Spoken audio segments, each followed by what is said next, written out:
ഈ രാവിലെ സമയം ഇങ്ങനെ ട്രിച്ചി ക്യാമ്പിൽ ഇങ്ങനെ മീഡിയ മിനിസ്ട്രിയെക്കുറിച്ച് സംസാരിക്കുവാൻ ദൈവം തന്ന വലിയ പദവിക്കായിട്ട് ദൈവത്തെ സ്തുതിക്കുന്നു. இந்த காலை வேளையிலே இந்த திருச்சி முகாமிலே ஊடக ஊழியத்தை குறித்து தேவன் எனக்கு பேச தந்த நல்ல வாய்ப்பிற்காக தேவனை நன்றியோடு துதிக்கிறேன். கொஞ்சமாக தமிழ் பேச தெரியும், ஆனால் நான் பேசுன தமிழ் உங்களுக்கு புரியுமான்னு எனக்கு டவுட்டு, அதனால தான் மொழிமாற்றுறேன். அதுக்கு ട്രാൻസ്ലേഷൻ വേണ്ടത് ഇരിക്കുന്നത്. ഓക്കെ, ദൈവം നമ്മളെ സഹായിക്കട്ടെ. രാവിലെ സമയം അല്പസമയം നമുക്ക് നവമാധ്യമങ്ങളിലൂടെ ഉള്ള സുവിശേഷീകരണം എന്ന വിഷയം സംബന്ധിച്ച് അല്പം ചിന്തിക്കാമെന്ന് വിചാരിക്കുന്നു. இந்த காலவேளையிலே நாம் நவீன ஊடகங்கள் வழியிலான ஊழியத்தை குறித்து சிறிது நேரம் சிந்திக்கலாம் என்று நினைக்கிறேன்.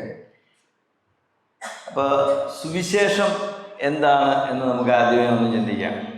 முதல்ல நாம் சுவிசேஷம் என்றால் என்ன என்பதை குறித்து பார்ப்போம். സുവിശേഷം എന്താണെന്ന് അറിയാവുന്ന ആളുകളാണ് ഇവിടെ വന്നിരിക്കുന്നതെന്ന് എനിക്ക് നല്ല ബോധ്യമുണ്ട്. சுவிசேஷம் என்றால் என்ன என்பதை குறித்து நன்கு தெரிந்தவர்கள் தான் இங்கே இருக்கிறீர்கள். സുവിശേഷം കേട്ട് തന്നെ നമ്മൾ രക്ഷിക്കപ്പെട്ട് ഇവിടെ വന്നതെന്ന് നമുക്കറിയാം. சுவிசேஷம் கேட்டுதான் நாம் ஒவ்வொருவரும் രക്ഷിക്കപ്പെട്ടിരിக்கிறோம். എന്നാൽ സുവിശേഷം എന്താണെന്ന് ചോദിച്ചാൽ നമുക്ക് അറിയാവുന്നതുപോലെ പാപികളായ എല്ലാ മനുഷ്യർക്കും സ്വർഗത്തിന് യോഗ്യത ഇല്ലാതിരിക്കെ നമുക്ക് നമ്മുടെ ശിക്ഷയ്ക്ക് പകരമായി യേശുക്രിസ്തു മരിച്ചു. ആ മരണത്തിലൂടെ നമുക്ക് ലഭിച്ച രക്ഷയാണ് സുവിശേഷം എന്ന് പറയുന്നത്. சுவிசேஷம் என்பது பாவிகளான எந்த மனிதனும் தேவனிடத்தில் செல்வதற்கு தகுதி இல்லாத நிலையிலே கர்த்தராகிய இயேசு கிறிஸ்து நம்முடைய பாவங்களை எல்லாம் ஏற்றுக்கொண்டு பரலோகத்திற்கு செல்வதற்கு அதற்கான வழியை நமக்கு ஆயத்தப்படுத்தியிருக்கிறார். அதுவே സുവിശേഷത്തിൻ സാരാംശമായിരിക്കുന്നത്. ആ സുവിശേഷത്തെക്കുറിച്ച്, രക്ഷയെക്കുറിച്ച് മറ്റുള്ളവരോട് അറിയിക്കുന്നതാണ് സുവിശേഷീകരണം എന്ന് പറയുന്നത്. அந்த രക്ഷിப்பை குறித்து பிறருக்கு சொல்வதே സുവിശേഷം சொல்வது என்பதாகும். അപ്പോൾ ഇത് സുവിശേഷമാണെങ്കിൽ ഇത് അറിയിക്കുന്ന മീഡിയയെ കുറിച്ചാണ് നമ്മൾ ഇന്ന് ചിന്തിക്കുന്നത്. இந்த സുവിശേഷം അറിയിക്കും ஊடகங்களை குறித்து நாம் சிந்திக்கிறோம். രണ്ടാമത് മീഡിയ എന്ന് വെച്ചാൽ എന്താണ്? ஊடகம் என்றால் என்ன? ഈ മൈക്കും ഒരു മീഡിയ. இந்த மைக் ஒரு ஊடகமாகும். പിന്നെ നമുക്കറിയാം ലഘുലേഖ ട്രാക്റ്റുകൾ അത് വിതരണം ചെയ്യുന്നു. நாம் இந்த ട്രാക്ട്സ് നാം പിറരിടത്തിൽ കൊടുக்கிறோம். എന്നാൽ മീഡിയ എന്ന ഒറ്റ വാക്കിൽ എന്താണെന്ന് ചോദിച്ചു കഴിഞ്ഞാൽ ഒരു ആശയം ജനങ്ങളിലേക്ക് എത്തിക്കുവാൻ ഉപയോഗിക്കുന്ന വസ്തുവിനെ അല്ലെങ്കിൽ അതിൻ്റെ കാരണത്തെയാണ് മീഡിയ എന്ന് പറയുന്നത്. நாம் ஊடகம் என்றால் ஒரு கருத்தை மக்களிடத்தில் கொண்டு செல்வதற்கு பயன்படுகிற ஒரு கருவியாகும். അപ്പോൾ മീഡിയ എന്ന് പറയുന്നത് അങ്ങനെ പല വിധത്തിലുണ്ട്. ഇപ്പോൾ പറഞ്ഞ പോലെ മൈക്കുണ്ട്, ലഘുലേഖയുണ്ട്, അതുപോലെ ആർട്ട് അതിലൂടെ പറ്റും. ഓഡിയോയിലൂടെ നാം കേൾക്കുന്ന റേഡിയോ അതൊരു മാധ്യമമാണ്. ടെലിവിഷൻ ഒരു മാധ്യമമാണ്. ഓഡിയോയും വീഡിയോയും ചേർന്നതാണ് ടെലിവിഷൻ. ஊடகம் என்பது நாம் ஒரு துண்டு சீட்டு பிறருக்கு கொடுப்பதன் மூலமாக அல்லது நம்முடைய ஆடியோ வீடியோ போன்ற இது போன்ற உபகரணங்களை பயன்படுத்தி நாம் கருத்தை வெளியிடுவதெல்லாம் ஊடகமாகும். അങ്ങനെ മീഡിയ എന്ന് പറഞ്ഞു കഴിഞ്ഞാൽ വലിയ വിശാലമായിരിക്കുന്ന ഒരു മേഖലയാണ് ഈ മാധ്യമം അല്ലെങ്കിൽ മീഡിയ എന്ന് പറയുന്നത്. ஊடகம் என்பது ஒரு பரந்துபட்ட ஒரு കരുത്ത് சொல்வதற்கான ഒരു കരുവിயாக இருக்கிறது. എന്നാൽ അതിൽ നിന്ന് വ്യത്യസ്തമായിട്ട് നാം ഇന്ന് ചിന്തിക്കുന്നത് സോഷ്യൽ മീഡിയ അല്ലെങ്കിൽ നവമാധ്യമം, പുതിയ ന്യൂ മീഡിയ എന്നുള്ള കാര്യമാണ്. அந்த ஊடகங்களில் நாம் என்று சிந்திக்கிருப்பது സമൂഹ ஊடகம் என்பதை குறித்தாகும். അപ്പോൾ നാം പറഞ്ഞതുപോലെ ഈ വീഡിയോയും ഓഡിയോയും ചേർന്ന രണ്ടും കൂടെ ചേർന്ന ഒന്ന്, നമ്മൾ ഒരുമിച്ച് വിഷലും കേൾവിയും ഒരുമിച്ചുള്ള ഒന്നാണല്ലോ ഈ ടെലിവിഷനിലൂടെ നാം കാണുന്ന വീഡിയോകൾ. நாம் தொலைக்காட்சி மூலமாக பார்க்கக்கூடிய அந்த கருத்துக்கள் எல்லாமே ஆடியோ வீடியோ என்ற இரண்டும் சேர்ந்ததாக இருக்கிறது.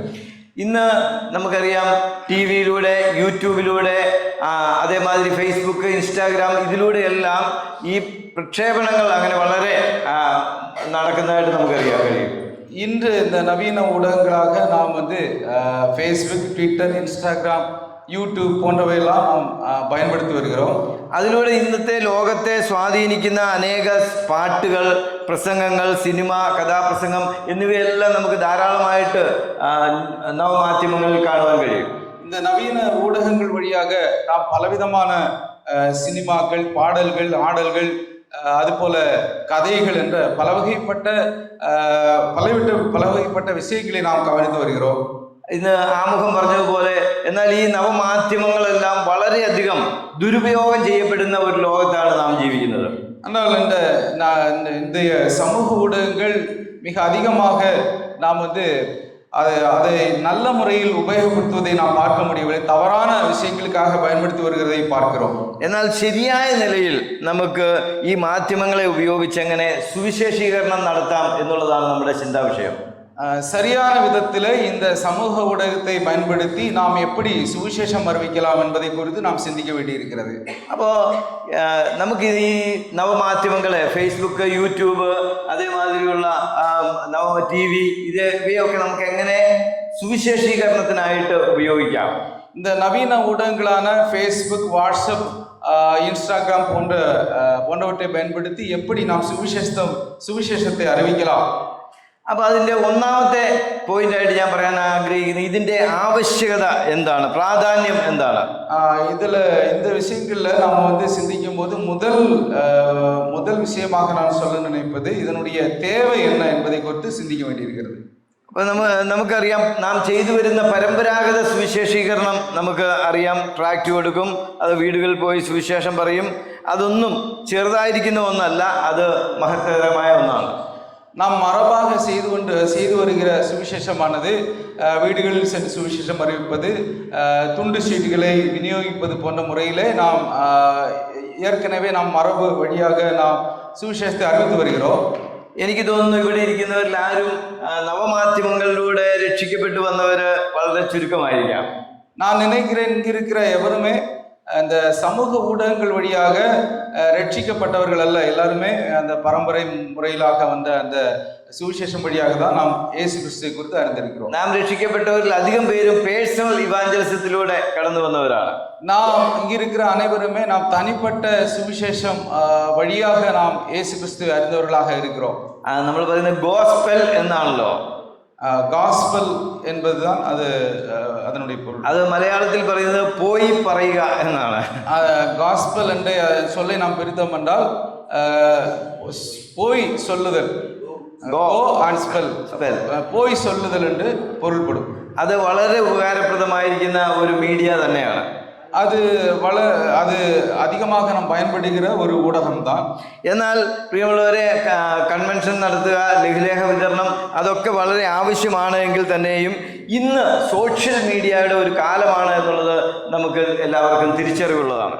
கன்வென்ஷன் கூட்டங்கள், அதுபோல நாம் துண்டு சீட்டு விநியோகம் மூலமாக சுவிசேஷம் அறிவிப்பது முக்கியமாக இருந்தாலும் கூட இன்றைய காலகட்டத்தில் நவீன ஊடகங்களை, அது சமூக ஊடகங்களை பயன்படுத்தி சுவிசேஷம் அறிவிக்க வேண்டியது மிக முக்கியமானதாக இருக்கிறது. എന്നാൽ ഇന്നലെ നമ്മൾ സുവിശേഷീകരണത്തെ കുറിച്ച് കേട്ടതുപോലെ വിശ്വാസികളായ നമുക്ക് ഈ സോഷ്യൽ മീഡിയയിൽ കാര്യമായിട്ടൊന്നും ചെയ്യാൻ കഴിയുന്നില്ല എന്നുള്ളത് വലിയ സങ്കടകരമായ വസ്തുതയാണ്. ஆனால் நான் நேற்று கேட்டது போல இந்த சமூக ஊடகங்களை பயன்படுத்தி சுவிசேஷம் அறிவிப்பதிலே நாம் இதுவரையும் எதுவுமே செய்யவில்லை என்பது மிக வருத்தத்திற்குரிய ஒரு விஷயமாக இருக்கிறது. ലോകത്തിലെ സകല മതങ്ങളും മറ്റ് കൾട്ട് പ്രസ്ഥാനങ്ങളും എല്ലാം ഈ സോഷ്യൽ മീഡിയ നന്നായിട്ട് ഉപയോഗിക്കുന്നു. உலகத்திலே மற்ற இயக்கங்கள், அதுபோல மற்ற பலவிதமான இயக்கங்கள், அமைப்புகள் எல்லாமே இந்த சோஷியல் மீடியாவை, அதாவது இந்த சமூக ஊடகங்களை பயன்படுத்தி അവരുടെ കരുത്തുക്കളെ ഉലകമെങ്ങും പരപ്പി വരുகிறார்கள். എന്നാൽ ഇവിടുന്നാണ് നമുക്ക് ഇത് ഒന്ന് ഉണരുക, ചിന്തിക്കുക. സഭാപ്രസംഗി പറയുന്ന പോലെ എല്ലാറ്റിനും ഒരു സമയമുണ്ട്. നാം പ്രസംഗി പുസ്തകത്തിലെ വാസിക്കുന്നത് എല്ലാവற்றிற்கும் ഒരു നേരം இருக்கிறது. നാം ഇത് ഉണര വേണ്ടിയ നേരം. ഈ സമയത്ത് ഇത് നല്ല ഒരു ടൂളായിട്ട് നമ്മൾ തിരിച്ചറിഞ്ഞ് നാം അത് പ്രവർത്തിക്കണം. இந்த நேரத்தில் இந்த சமூக ஊடகத்தை நல்ல ஒரு ஆயுதமாக கருதி இதை நாம் பயன்படுத்த வேண்டியது அவசியமாக இருக்கு. അല്ലെങ്കിൽ നമുക്ക് തിരിഞ്ഞു നോക്കുമ്പോൾ കാണുന്ന ചില ദുരനുഭവങ്ങളെ പോലെ ആകുവാനുള്ള സാധ്യതയുണ്ട്. അല്ലെങ്കിൽ നമുക്ക് പല നഷ്ടം വരാനുള്ള സാധ്യത. நாம் இதை சரியாக பயன்படுத்தவில்லை என்றால் நமக்கு பெரிய ஒரு நஷ்டம் வருவதற்கான வாய்ப்பு இருக்கிறது. ഉദാഹരണമായിട്ട് നിങ്ങൾക്ക് അറിയാം, നോക്കിയ എന്ന് പറയുന്ന ഫോണിനെ കുറിച്ച് കുറച്ച് കാലങ്ങൾക്ക് മുമ്പ് നിങ്ങൾ ചിന്തിച്ചാൽ അറിയാം, നോക്കിയ ഫീൽഡിൽ നിന്ന് ഔട്ടായിപ്പോയി. நோக்கியா என்ற அந்த மொபைல் ஃபோனை குறித்து நாம் கேள்விப்பட்டிருப்போம். வெகு காலத்திற்கு முன்னதாகவே அந்த மொபைல் முதலாக அறிமுகப்படுத்தப்பட்ட போது அது பரவலாக எல்லோரும் அதை வாங்கினார்கள். என்றால் இன்று அது எவருமே பயன்படுத்தாத நிலையிலே அந்த கம்பெனி இருக்கிறது. നോക്കിയ വന്ന് ആൻഡ്രോയിഡ് സ്വീകരിച്ചില്ല. അപ്പോൾ നോക്കിയ ഔട്ടായി പോയി. ആ സമയത്ത് സാംസങ് കയറിപ്പോയി. நோக்கியா இந்த ஆண்ட்ராய்டை ஏற்றுக்கொள்ளாதனாலே அந்த இடத்தை சாம்சங் என்ற அந்த கம்பெனி பிடித்து கொண்டது. അതേപോലെ നമുക്കറിയാം, പണ്ട് കൊഡാക്ക് കൊനീക്ക എന്ന് പറയുന്ന ഫിലിം, നമ്മൾ ക്യാമറയിലിട്ട് ഫോട്ടോ എടുക്കുന്ന ഫിലിം ഉണ്ട്, അത് ഇന്നില്ല. அதுபோல நாம் முந்தைய காலங்களில் பயன்படுத்தி வந்த இந்த கொடாக் போன்ற அந்த பிலிம்கள், நாம் போட்டோ எடுப்பதற்காக புகைப்படம் எடுப்பதற்காக பயன்படுத்தி வருகிற அந்த பிலிம்களும் இன்று இல்லை என்று பார்க்கிறோம். അതെന്തുകൊണ്ടാണെന്ന് അറിയാമോ? அது ஏன் என்று உங்களுக்கு தெரியுமா? അവർ പുതിയ ടെക്നോളജി സ്വീകരിച്ചില്ല, അതുകൊണ്ട് അവർ സൈഡായിട്ട് പോകാനായിട്ട് ഇടയായി തീർന്നു. அவர்கள் புதிதான அந்த தொழில்நுட்பத்தை ஏற்றுக்கொள்ளவில்லை, அதனாலே அவர்கள் ஃபீல்டிலிருந்து வெளியே போய்விட்டார்கள். അതേപോലെ നാമും സുവിശേഷത്തിന് പുതിയ പുതിയ ടെക്നോളജികൾ കിട്ടുമ്പോൾ നാം സ്വീകരിക്കാതിരുന്നാൽ അത് ജനങ്ങളിലേക്ക് എത്തിക്കുവാൻ താമസങ്ങൾ നേരിടും.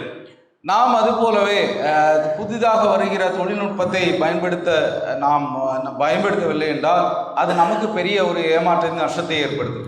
ചില വർഷം മുമ്പ് നമ്മൾ ചിന്തിച്ചു കഴിഞ്ഞാൽ മലയാളത്തിലോ തമിഴിലോ ഒന്നും നമുക്ക് ടി വിയിൽ നമുക്ക് സത്യം സത്യമേ എന്ന് പറയുന്ന രീതിയിൽ ഒരു പ്രോഗ്രാം നാം ചിന്തിച്ചിരുന്നില്ല. கொஞ்சம் வருடங்களுக்கு முன்னதாக நாம் பார்த்தோம்னா சத்தியம் சத்தியமே என்ற அந்த டிவி நிகழ்ச்சியை நாம் ரொம்ப நாளைக்கு முன்னதாக நாம் அதை குறித்து அறிந்திருக்கவில்லை. എന്നാൽ ഇന്ന് നമുക്ക് അങ്ങനെ ഒരു ടൂൾ ഉണ്ട്, അങ്ങനെ ഒരു ഉപകരണം നമുക്ക് ഉണ്ട് എന്നുള്ളത് വലിയ അനുഗ്രഹമായിട്ടുണ്ട്. ஆனால் இன்று நமக்கு அப்படிப்பட்ட ஒரு நிலையிலே அந்த நிகழ்ச்சியை நடத்தி செல்வதற்கு நமக்கு நல்ல வாய்ப்பு கிடைத்திருக்கிறது. അതുകൊണ്ട് ഇതിന്റെ രണ്ടാമത്തെ ഭാഗമായിട്ട് പറഞ്ഞാൽ ഇത് തിരിച്ചറിഞ്ഞുകൊണ്ട് നാം സമയം തക്കത്തിൽ ഉപയോഗിക്കണം. இதனுடைய இரண்டாம் பகுதியாக நாம் சிந்தித்தோம் என்றால் நாம் முறையாக தெரிந்து கொண்டு அதை சரியாக பயன்படுத்த தெரிந்திருக்க வேண்டும். അപ്പൊ നമ്മൾ സോഷ്യൽ മീഡിയയുടെ കാലമാണെന്ന് ഇതിന്റെ പ്രാധാന്യത്തെ തിരിച്ചറിയണം.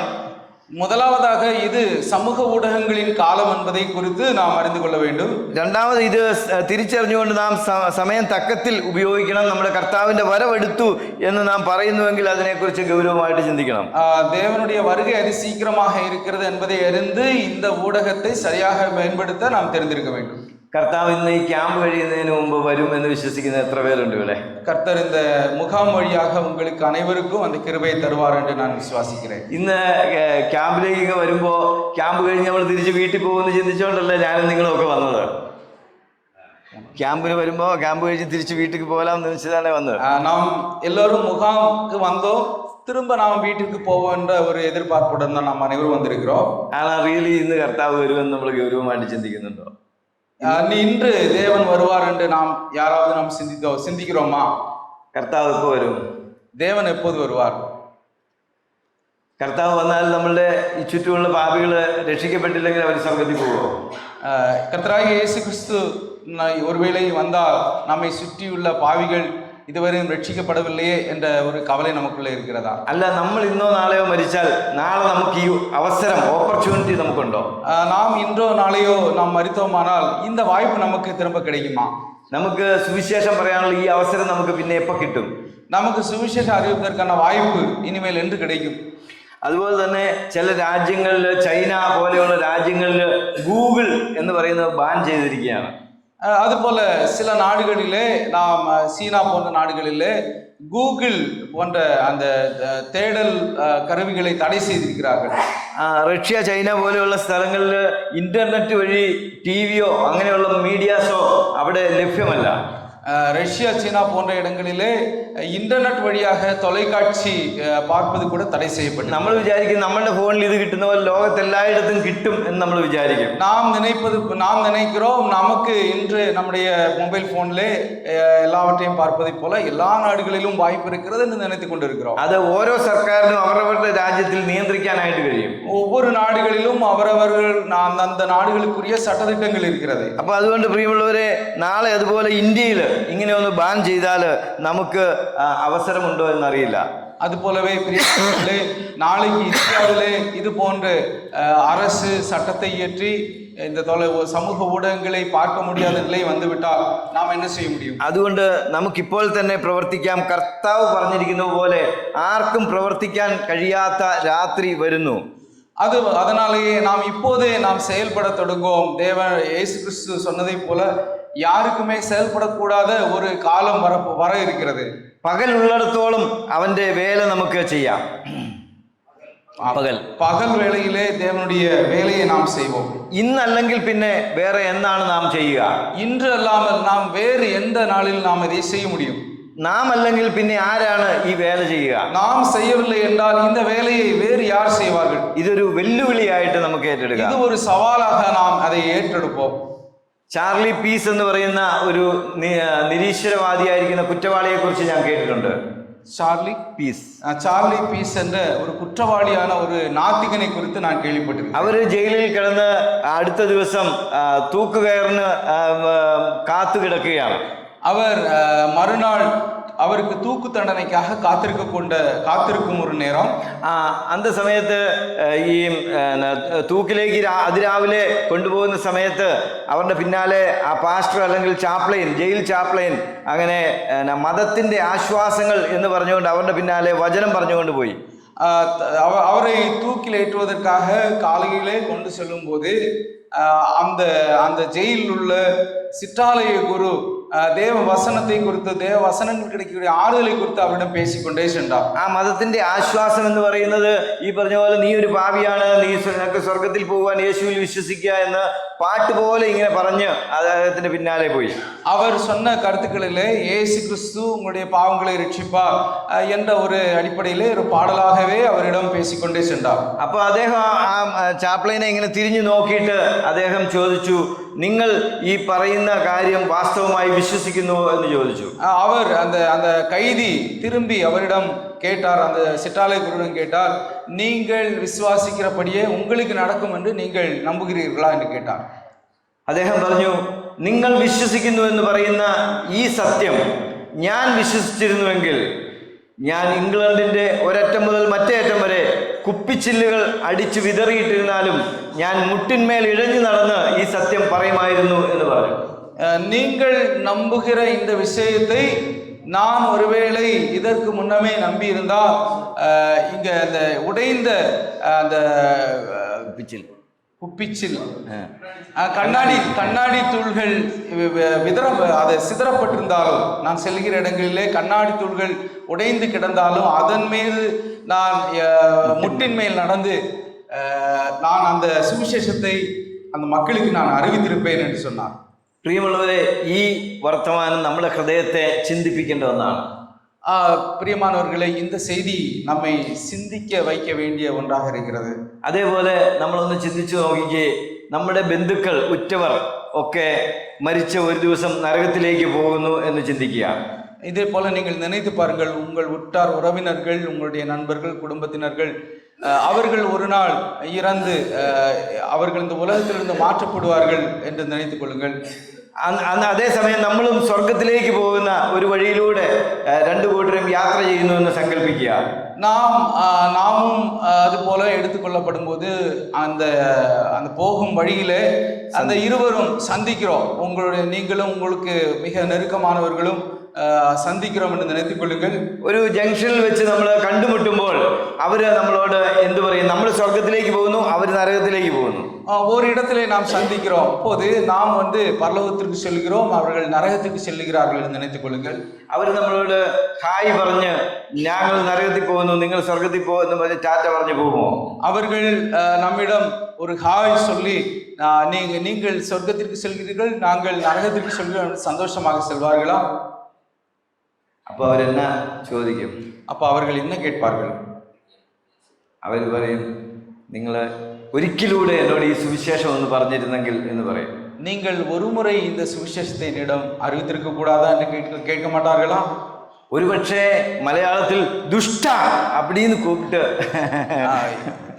அதுபோல அவர் மலையாளத்தில் சொல்லும்போது துஷ்டனே, தமிழிலும் அதுதான், துஷ்டனே நீங்க ஒரு துன்மார்க்கனே என்று நம்மை பார்த்து നീ എന്തുകൊണ്ട് ഇത് എന്നോട് പറഞ്ഞില്ല എന്ന് ചോദിക്കും. நீ ஏன் இதை என்னிடம் கூறவில்லை என்று அவர் கேட்பார்களே.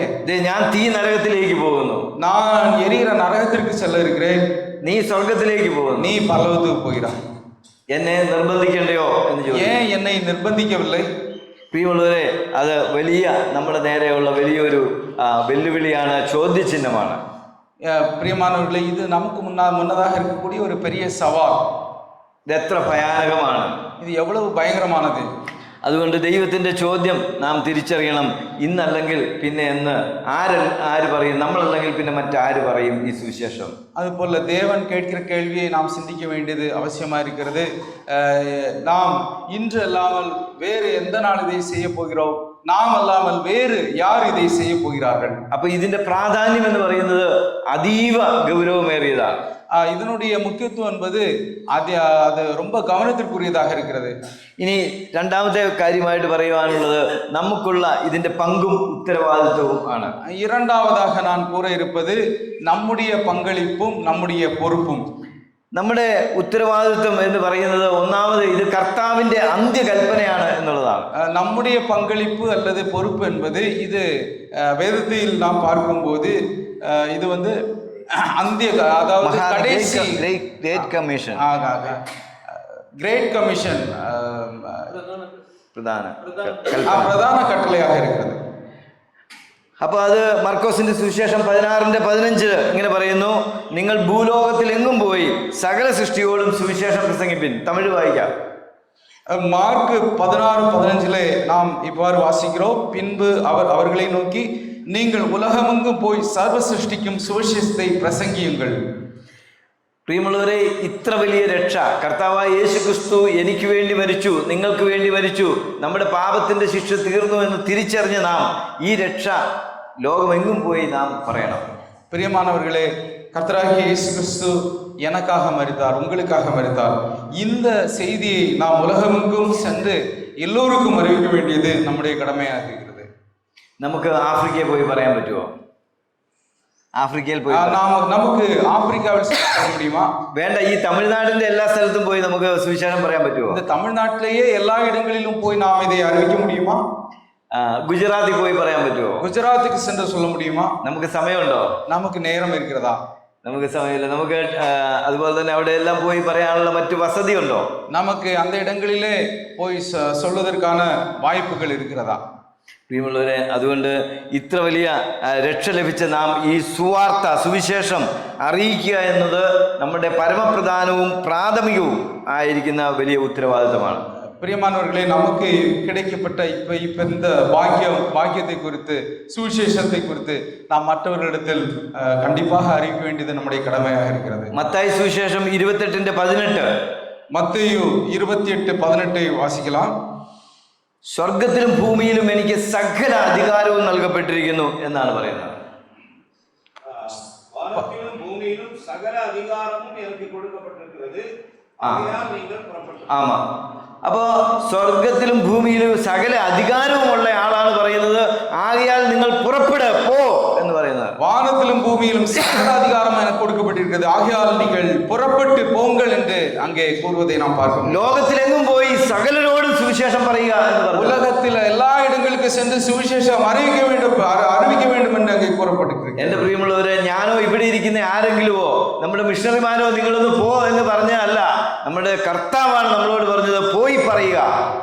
பிரியமானவர்களே, இங்கே இருக்கிற யாராவது நம்மிடம் சொல்லவில்லை, நம்முடைய கர்த்தராகிய இயேசு கிறிஸ்து நம்மிடம் சொல்கிறார், நீங்கள் சென்று சுவிசேஷம் அறிவிங்கள் என்று.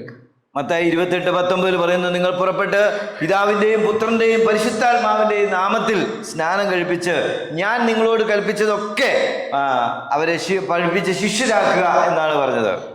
அதுபோலவே நாம் மத்தேயு எழுதின சுவிசேஷத்திலே பார்க்கிறோம், நீங்கள் புறப்பட்டு சென்று பிதா குமாரன் பரிசுத்தாவியானவருடைய நாமத்திலே ஞானஸ்நானம் கொடுத்து நீங்கள் எல்லோரையும் சீஷராக்குங்கள் என்று அங்கே கூறியிருக்கிறார். ഇന്നലെ വൈകിട്ട് നമ്മൾ വിശദമായിട്ട് ശിഷ്യത്തെ കുറിച്ച് പറഞ്ഞു. நேற்றைய தினத்திலே நாம் சீடத்துவத்தை குறித்து நாம் சரியான முறையிலே நாம் அந்த வகுப்பை நாம் கேட்டோம். ആ ശിഷ്യത്വത്തിലുള്ള ആദ്യത്തെ പടി എന്ന് പറയുന്നത് രക്ഷിക്കപ്പെടാതെ നമ്മൾ എങ്ങനെ ശിഷ്യപ്പെടുത്തും? அந்த அந்த சீஷத்துவத்தினுடைய முதல் படியானது நாம் ரட்சிக்கப்படாமலே நாம் மற்றவர்களை எப்படி நாம் சீடர்களாக்க முடியும்? അപ്പോൾ ശിഷ്യപ്പെടുത്തുന്നതിന്റെ ആദ്യ പടി കൂടിയാണ് നാം പോയി എല്ലാവരോടും സുവിശേഷം പറയുക എന്നുള്ളത്. சீடத்துவத்தின் முதல் பகுதியாக நாம் அனைவரிடம் சென்று சுவிசேஷம் அறிவிக்க வேண்டியது அவசியமாக இருக்கிறது. അതുകൊണ്ട് എൻ്റെ പ്രിയമുള്ളവരെ, നമ്മുടെ കർത്താവിൻ്റെ കൽപ്പന എന്നുള്ളത് നമ്മളുടെ വലിയ ഉത്തരവാദിത്വം ആണ്. அதுபோலவே தேவனுடைய கட்டளை என்பது மிக முக்கியமானதாக இருக்கிறது. പിന്നെ മറ്റൊന്ന് പറയുന്നത് മത്തായി സുവിശേഷം 6:33. மத்தேயு 6:33 நாம் பார்க்கிறோம். மத்தேயு 6:33 வாசிக்கலாம். முதலாவது தேவனுடைய ராஜ்யத்தையும் அவருடைய நீதியையும் தேடுங்கள், அப்பொழுது இவைகள் எல்லாம் உங்களுக்கு கூட கொடுக்கப்படும். എൻ്റെ പ്രിയമുള്ളവരെ, നമ്മൾ വളരെ അറിയാവുന്ന വാക്യമാണിത്. நமக்கு எல்லோருக்குமே தெரிந்த ஒரு வசனம் இது. നമുക്ക് ആദ്യം അവൻ്റെ രാജ്യവും നീതിയും അന്വേഷിക്കാൻ നമുക്ക് എന്തുമാത്രം താല്പര്യം, വ്യഗ്രത, എമർജൻസി ഉണ്ട്. முதலாவது தேவனுடைய ராஜ்யத்தையும் அவருடைய நீதியும் தேடுவதற்கான வாஞ்சை நமக்கு எந்த அளவுக்கு இருக்கிறது? ഇന്ന് നമ്മളായാലും നമ്മളുടെ തലമുറകളായാലും അവർ ചിന്തിക്കുന്നത് മുമ്പേ അവരുടെ രാജ്യം സേഫ് ആക്കുക എന്നുള്ളതാണ്. இன்று நம்முடைய தலைமுறைகளை குறித்து நாம் சிந்தித்தோம் என்றால் முதலாவதாக அவரவர் ராஜ்யங்களை, அவருக்கு சொந்தமானவர்களை குறித்து மட்டும் சிந்திக்கிறார்கள். അവരുടെ ജോലി, അവർ എങ്ങനെ അമേരിക്കയിൽ പോകാം, എങ്ങനെ ഗൾഫിൽ പോകാം, എങ്ങനെ UK-യിൽ പോകാം, 10 പൈസ ഉണ്ടാക്കി നമുക്ക് എങ്ങനെ നമ്മുടെ കാര്യം, എൻ്റെ குடும்பத்திൻ്റെ കാര്യം സേഫ് ആക്കാം എന്നാണ് ചിന്തിക്കുന്നത്. அவருடைய வேலை குறித்து மட்டும் சிந்திக்கிறார்கள். எந்த நாட்டிற்கு செல்லலாம், என்னுடைய வேலை, என்னுடைய வருமானம், என்னுடைய குடும்பம், இவற்றை மட்டுமே சிந்தித்துக் கொண்டிருக்கிற ஒரு தலைமுறையில நாம் இருக்கிறோம். എന്നാൽ എൻ്റെ പ്രിയമുള്ളവരെ, നമ്മൾ ഒന്നാമതായിട്ട് കർത്താവിന് വേണ്ടി അന്വേഷിച്ചാൽ, ദൈവത്തിന്റെ രാജ്യത്തിന് വേണ്ടി നാം ചിന്തിച്ചാൽ, പ്രവർത്തിച്ചാൽ, ഇതൊക്കെയും നിങ്ങൾക്ക് കിട്ടും എന്നാണ് പറയുന്നത്. பிரியமானவர்களே, தேவனுடைய ராஜ்யத்தை நாம் முதலாவதாக சிந்தித்தால் இவைகள் எல்லாம் கூட கொடுக்கப்படும் என்பது நமக்கு வேதத்திலிருந்து கிடைக்கிற ஒரு கட்டளையாக, ஒரு வாக்குத்தத்தமாக இருக்கிறது. மத்தாയി 6:31-32 എന്താ പറയുന്നേ? மத்தேயு 6:33-32 அங்கே என்ன சொல்லப்பட்டிருக்கிறது? எண்ணத்தை உண்போம், எண்ணத்தை குடிப்போம், எண்ணத்தை உடுப்போம் என்று கவலைப்படாதீர்கள். இவைகளெல்லாம் அஞ்ஞானிகள் நாடி தேடுகிறார்கள். இவைகளெல்லாம் உங்களுக்கு வேண்டியவைகள் என்று உங்கள் பரமபிதா அறிந்திருக்கிறார். അപ്പൊ കേട്ടോ, നമുക്ക് എന്താണ് വേണ്ടതെന്ന് ദൈവത്തിനറിയാം. നമ്മളിപ്പോ ഇവിടെ ചെയ്യുന്നതല്ല എന്താ, എന്ത് തിന്നാം, എന്ത് കുടിക്കാം. ബ്രേക്ക്ഫാസ്റ്റിനെ കുറിച്ചല്ല ഞാൻ പറയുന്നത്. എന്ത് തിന്നാം, എന്ത് കുടിക്കാം, നമുക്ക് ഇവിടെ എന്തുണ്ടാക്കാം എന്നുള്ളതാണ് നമ്മുടെ എല്ലാം മുഖ്യமான ചിന്ത. நாம் என்ன சிந்தித்துக் கொண்டிருக்கிறோம், எதை குடிப்போம், எதை உடுப்போம் என்பதை குறித்து மட்டும் நாம் இந்த நாட்களிலே நாம் சிந்தித்துக் கொண்டிருக்கிறோம். എന്നാൽ കർത്താവ് പറയുന്നത് ഫസ്റ്റ് പ്രയോറിറ്റി, മുമ്പേ അവന്റെ രാജ്യവും നീതിയും നിങ്ങൾ അന്വേഷിപ്പിൻ എന്നാണ്. ஆனால் இங்கே தேவன் கூறுவது முதலாவதாக அவருடைய ராஜ்யத்தையும் அவருடைய நீதியும் தேடுங்கள் என்று கூறுகிறார். അങ്ങനെ തേടിയാൽ ഇതൊക്കെ നിങ്ങൾക്ക് കിട്ടും. அப்படி நாம் தேடினால் மற்றவை எல்லாமே நமக்கு கிடைக்கப்படும். നിങ്ങൾക്ക് എന്താണോ ആവശ്യം, உங்களுக்கு என்ன தேவை, അത് നിങ്ങൾക്ക് വേണ്ടിയത് കർത്താവ് തരും. உங்களுக்கு வேண்டியதை கர்த்தர் தருவார். അതിന് നിങ്ങൾ ആദ്യം കർത്താവിന് വേണ്ടി വേല ചെയ്യണം. முதலாவதாக நீங்கள் தேவனுடைய ஊழியத்தை செய்ய வேண்டும். ആണ് ഇത്രയും എമർജൻസി ഉള്ള ഒരു ജോലി വേറെയില്ല. இவ்வளவு நெருக்கடியான வேறொரு வேலை நமக்கு கிடையாது. പ്രിയമുള്ളവരെ, നിങ്ങൾ എപ്പോഴെങ്കിലും ചിന്തിച്ചിട്ടുണ്ടോ, ICUവിൽ മരണം കാത്തു കിടക്കുന്ന ഒരു രോഗിക്ക് സൗഖ്യമാണോ വലുത്, രക്ഷയാണോ വലുത്? பிரியமானவர்களே, இதை குறித்து நீங்கள் சிந்திக்கிறீர்களா? ஐசியூவில் கிடக்கக்கூடிய ஒரு நோயாளிக்கு மிக தேவையானது அவருக்கு நோய் குணமாகுதலா அல்லது ரட்சிப்பா? இதை குறித்து நீங்கள் சிந்தித்திருக்கிறீர்களா?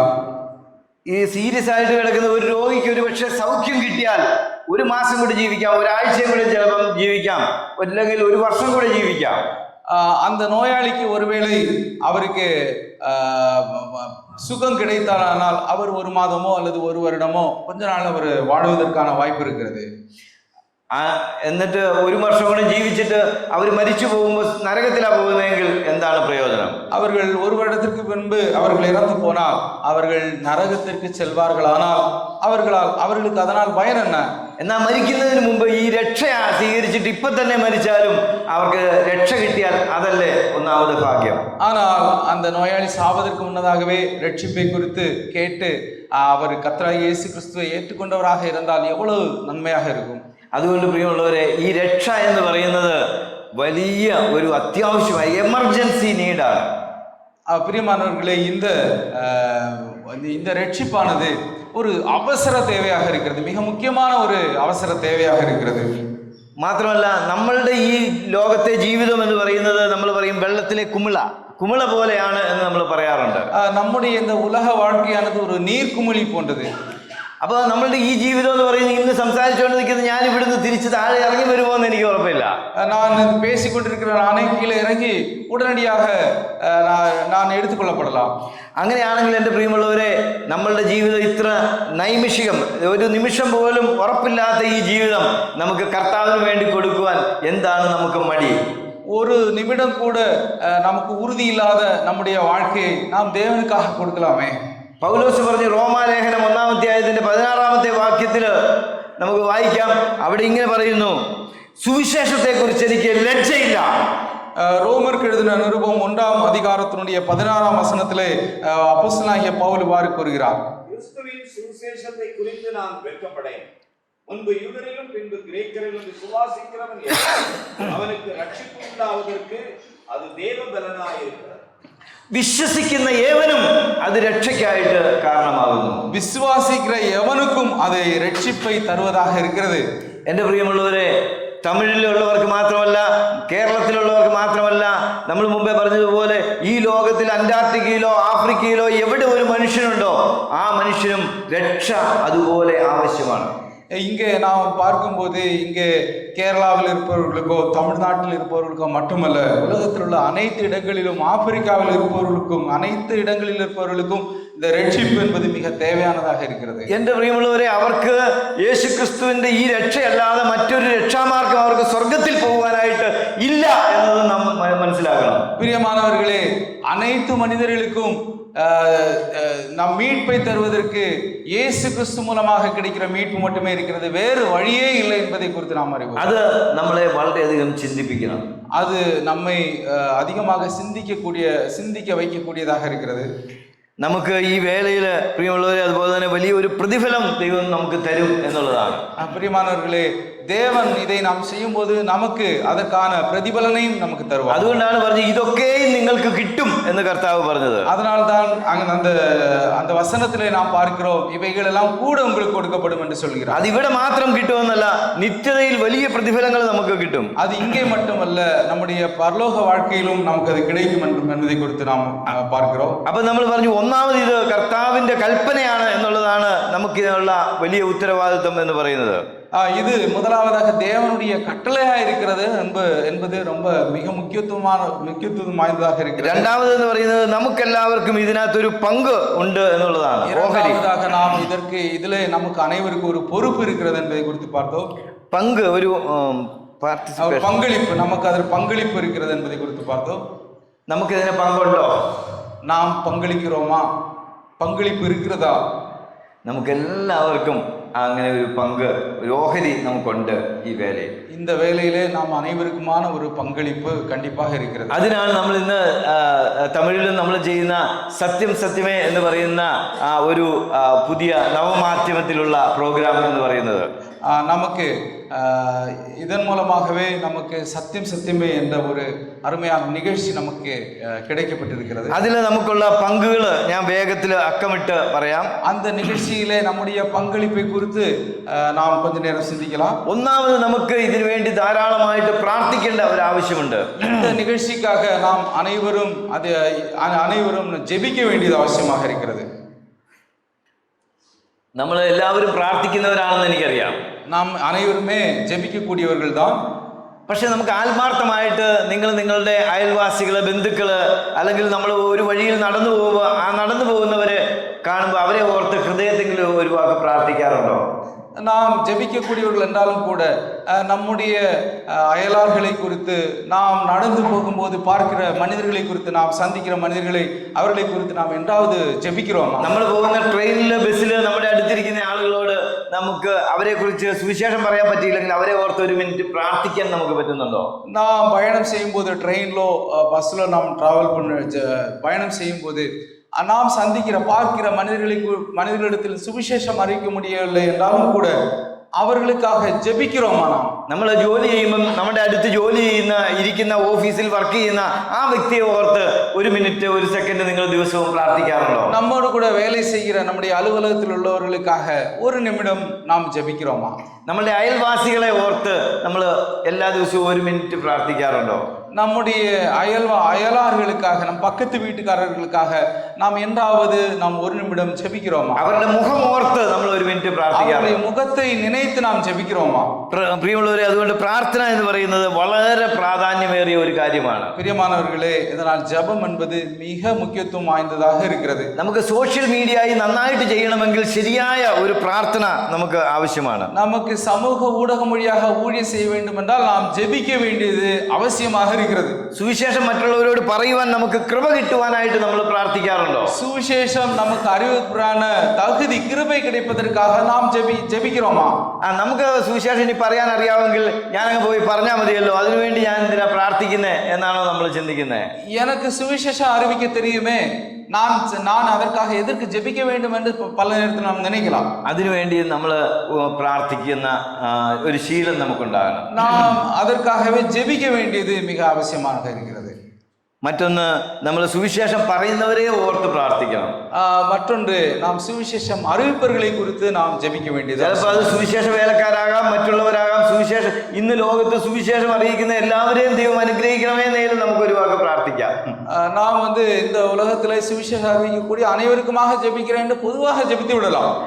പ്രത്യേകം നമുക്കറിയാവുന്ന സുവിശേഷകരെ എല്ലാം ഓർത്ത് എല്ലാ ദിവസവും ഒരു വാക്ക് പ്രാർത്ഥിക്കാം. நாம் நமக்கு தெரிந்த அனைத்து ஊழியர்களையும் நினைத்து நாம் அவருடைய பெயர்களை சொல்லியாவது ஒரு நிமிடம் நாம் அவர்களுக்காக ஜெபிக்க வேண்டிய கடமை இருக்கிறது. ഒരു ദിവസം 10 മിനിറ്റെങ്കിലും ഈ സോഷ്യൽ മീഡിയ പ്രോഗ്രാമുകളെ ഓർത്ത് നമുക്ക് പ്രാർത്ഥിക്കാം. ஒரு நாளிலே நீங்கள் உங்களுக்கு கிடைக்கக்கூடிய நேரத்தில் ஒரு 10 நிமிடம் இந்த சமூக ஊடக ஊழியங்களுக்காக நீங்கள் ഈ സത്യസത്യമായി മിനിസ്ട്രിയെ ഓർത്ത് നിങ്ങൾ ഒരു 10 മിനിറ്റെങ്കിലും പ്രാർത്ഥിക്കുക.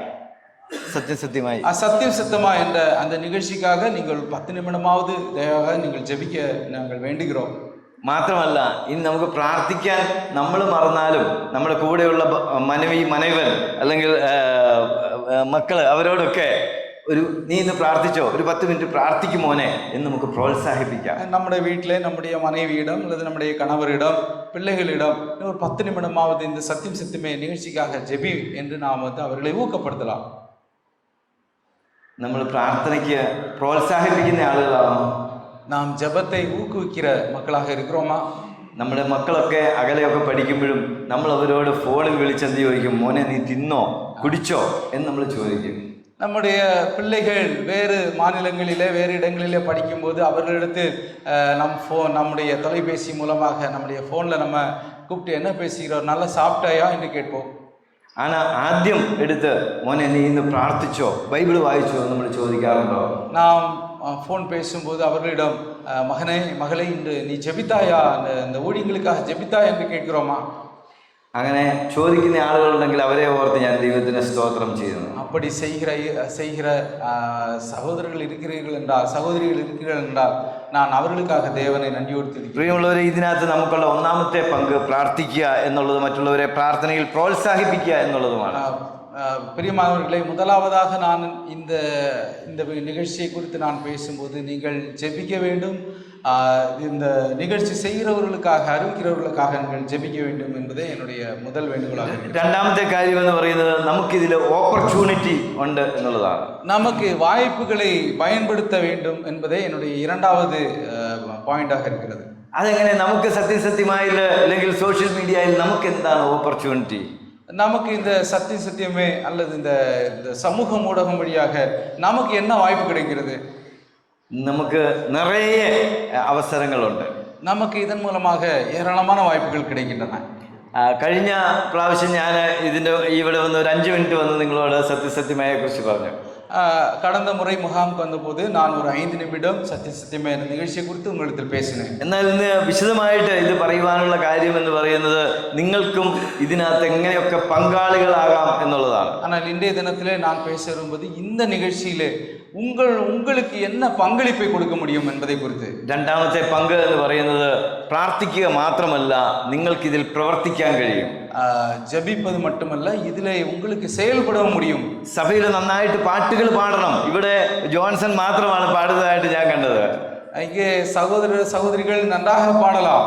നന്നായിട്ട് പാട്ട് പാടിയാൽ നമുക്ക് அந்த പാട്ടുകൾ എടുത്ത് ഷൂട്ട് ചെയ്ത് இந்த சத்தியமாய் டிவி ப்ரோக்ராமில் നമുക്ക് ஆட் ചെയ്യാനായിട്ട് പറ്റും. நீங்கள் நன்றாக பாடக்கூடியவர்களாக இருந்தால் அதை படம் பிடித்து அதை இந்த நிகழ்ச்சிக்காக பயன்படுத்த முடியும். അപ്പൊ ദൈവം അനുവദിച്ചാൽ അടുത്ത പ്രാവശ്യം ഇങ്ങനെ ഒരു ക്യാമ്പിൽ എനിക്ക് കാണാനെങ്കിലും വന്നാൽ ഇവിടെ നിറച്ച് സഹോദരന്മാരും സഹോദരികളും നിന്ന് ഒരുമിച്ച് പാട്ട് പാടി വർഷിപ്പ് ചെയ്യുന്നത് നമുക്ക് കാണാം. அடுத்த முறை கேம்ப் நாம் முகாமுக்கு வரும்போது இங்கே சகோதர சகோதரிகள் ஒருமித்து நின்று இங்கே பாடுவதை நான் காண விரும்புகிறேன். Praise the Lord. Praise the Lord. എത്ര പേര് അത് വിശ്വസിക്കുന്നു? எத்தனை பேர் நீங்கள் அதை நம்புகிறீர்கள்? എത്ര പേര് അതിനായിട്ട് ഞാൻ തയ്യാറാണ് എന്ന് കൈവെക്കാൻ പറ്റും? எத்தனை பேர் நான் அதற்கு ஆயத்தமாக இருக்கிறேன் என்று கையை தூக்குகிறீர்கள்? ആരുമില്ല. ഉണ്ട്. ഓക്കെ. അപ്പൊ അതിനുവേണ്ടി നമ്മൾ പ്രാർത്ഥിക്കുകയും നമുക്ക് അതിനെന്ത് ചെയ്യാം? പ്രോത്സാഹിപ്പിക്കാം. அதற்காக நான் ஜெபிக்க வேண்டும், அதை நாம் ஊக்கப்படுத்த வேண்டியது. നമ്മുടെ നല്ല നല്ല സഹോദരിമാര് സഹോദരന്മാര് പാട്ട് പാടാൻ ഉത്സാഹിപ്പിക്കാം.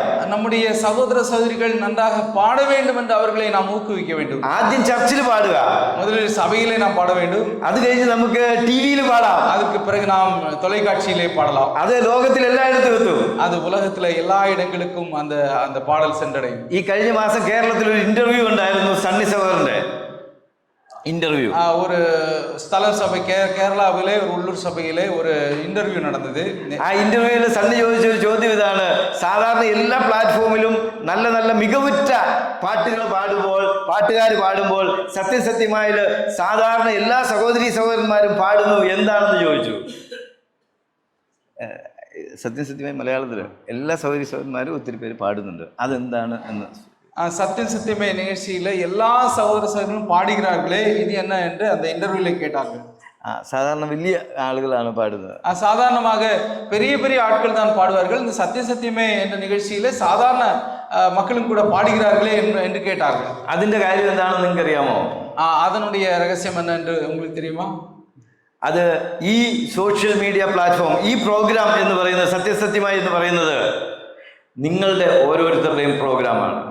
அது என்னவென்றால் இந்த சத்தியமே என்ற நிகழ்ச்சி உங்கள் அனைவருக்குமான ஒரு நிகழ்ச்சியாக இருக்கிறது. നിങ്ങളുടെ ഓരോരുത്തരുടെയും പ്രോഗ്രാമാണ് സത്യമായി. Praise the Lord. உங்களுடைய நிகழ்ச்சியாக இருக்கிற சத்தியமே என்ற ப்ரோக்ராம் உங்களுடைய ப்ரோக்ராமாக இருக்கு, உங்களுடைய நிகழ்ச்சியாக இருக்கிறது. നിങ്ങളുടെ പ്രോഗ്രാം ആണെന്ന് തോന്നുന്നവരൊക്കെ ഒന്ന് കൈ ഉയർത്തി ഒന്ന് സ്തോത്രം ചെയ്യാവോ? ഹല്ലേലൂയ.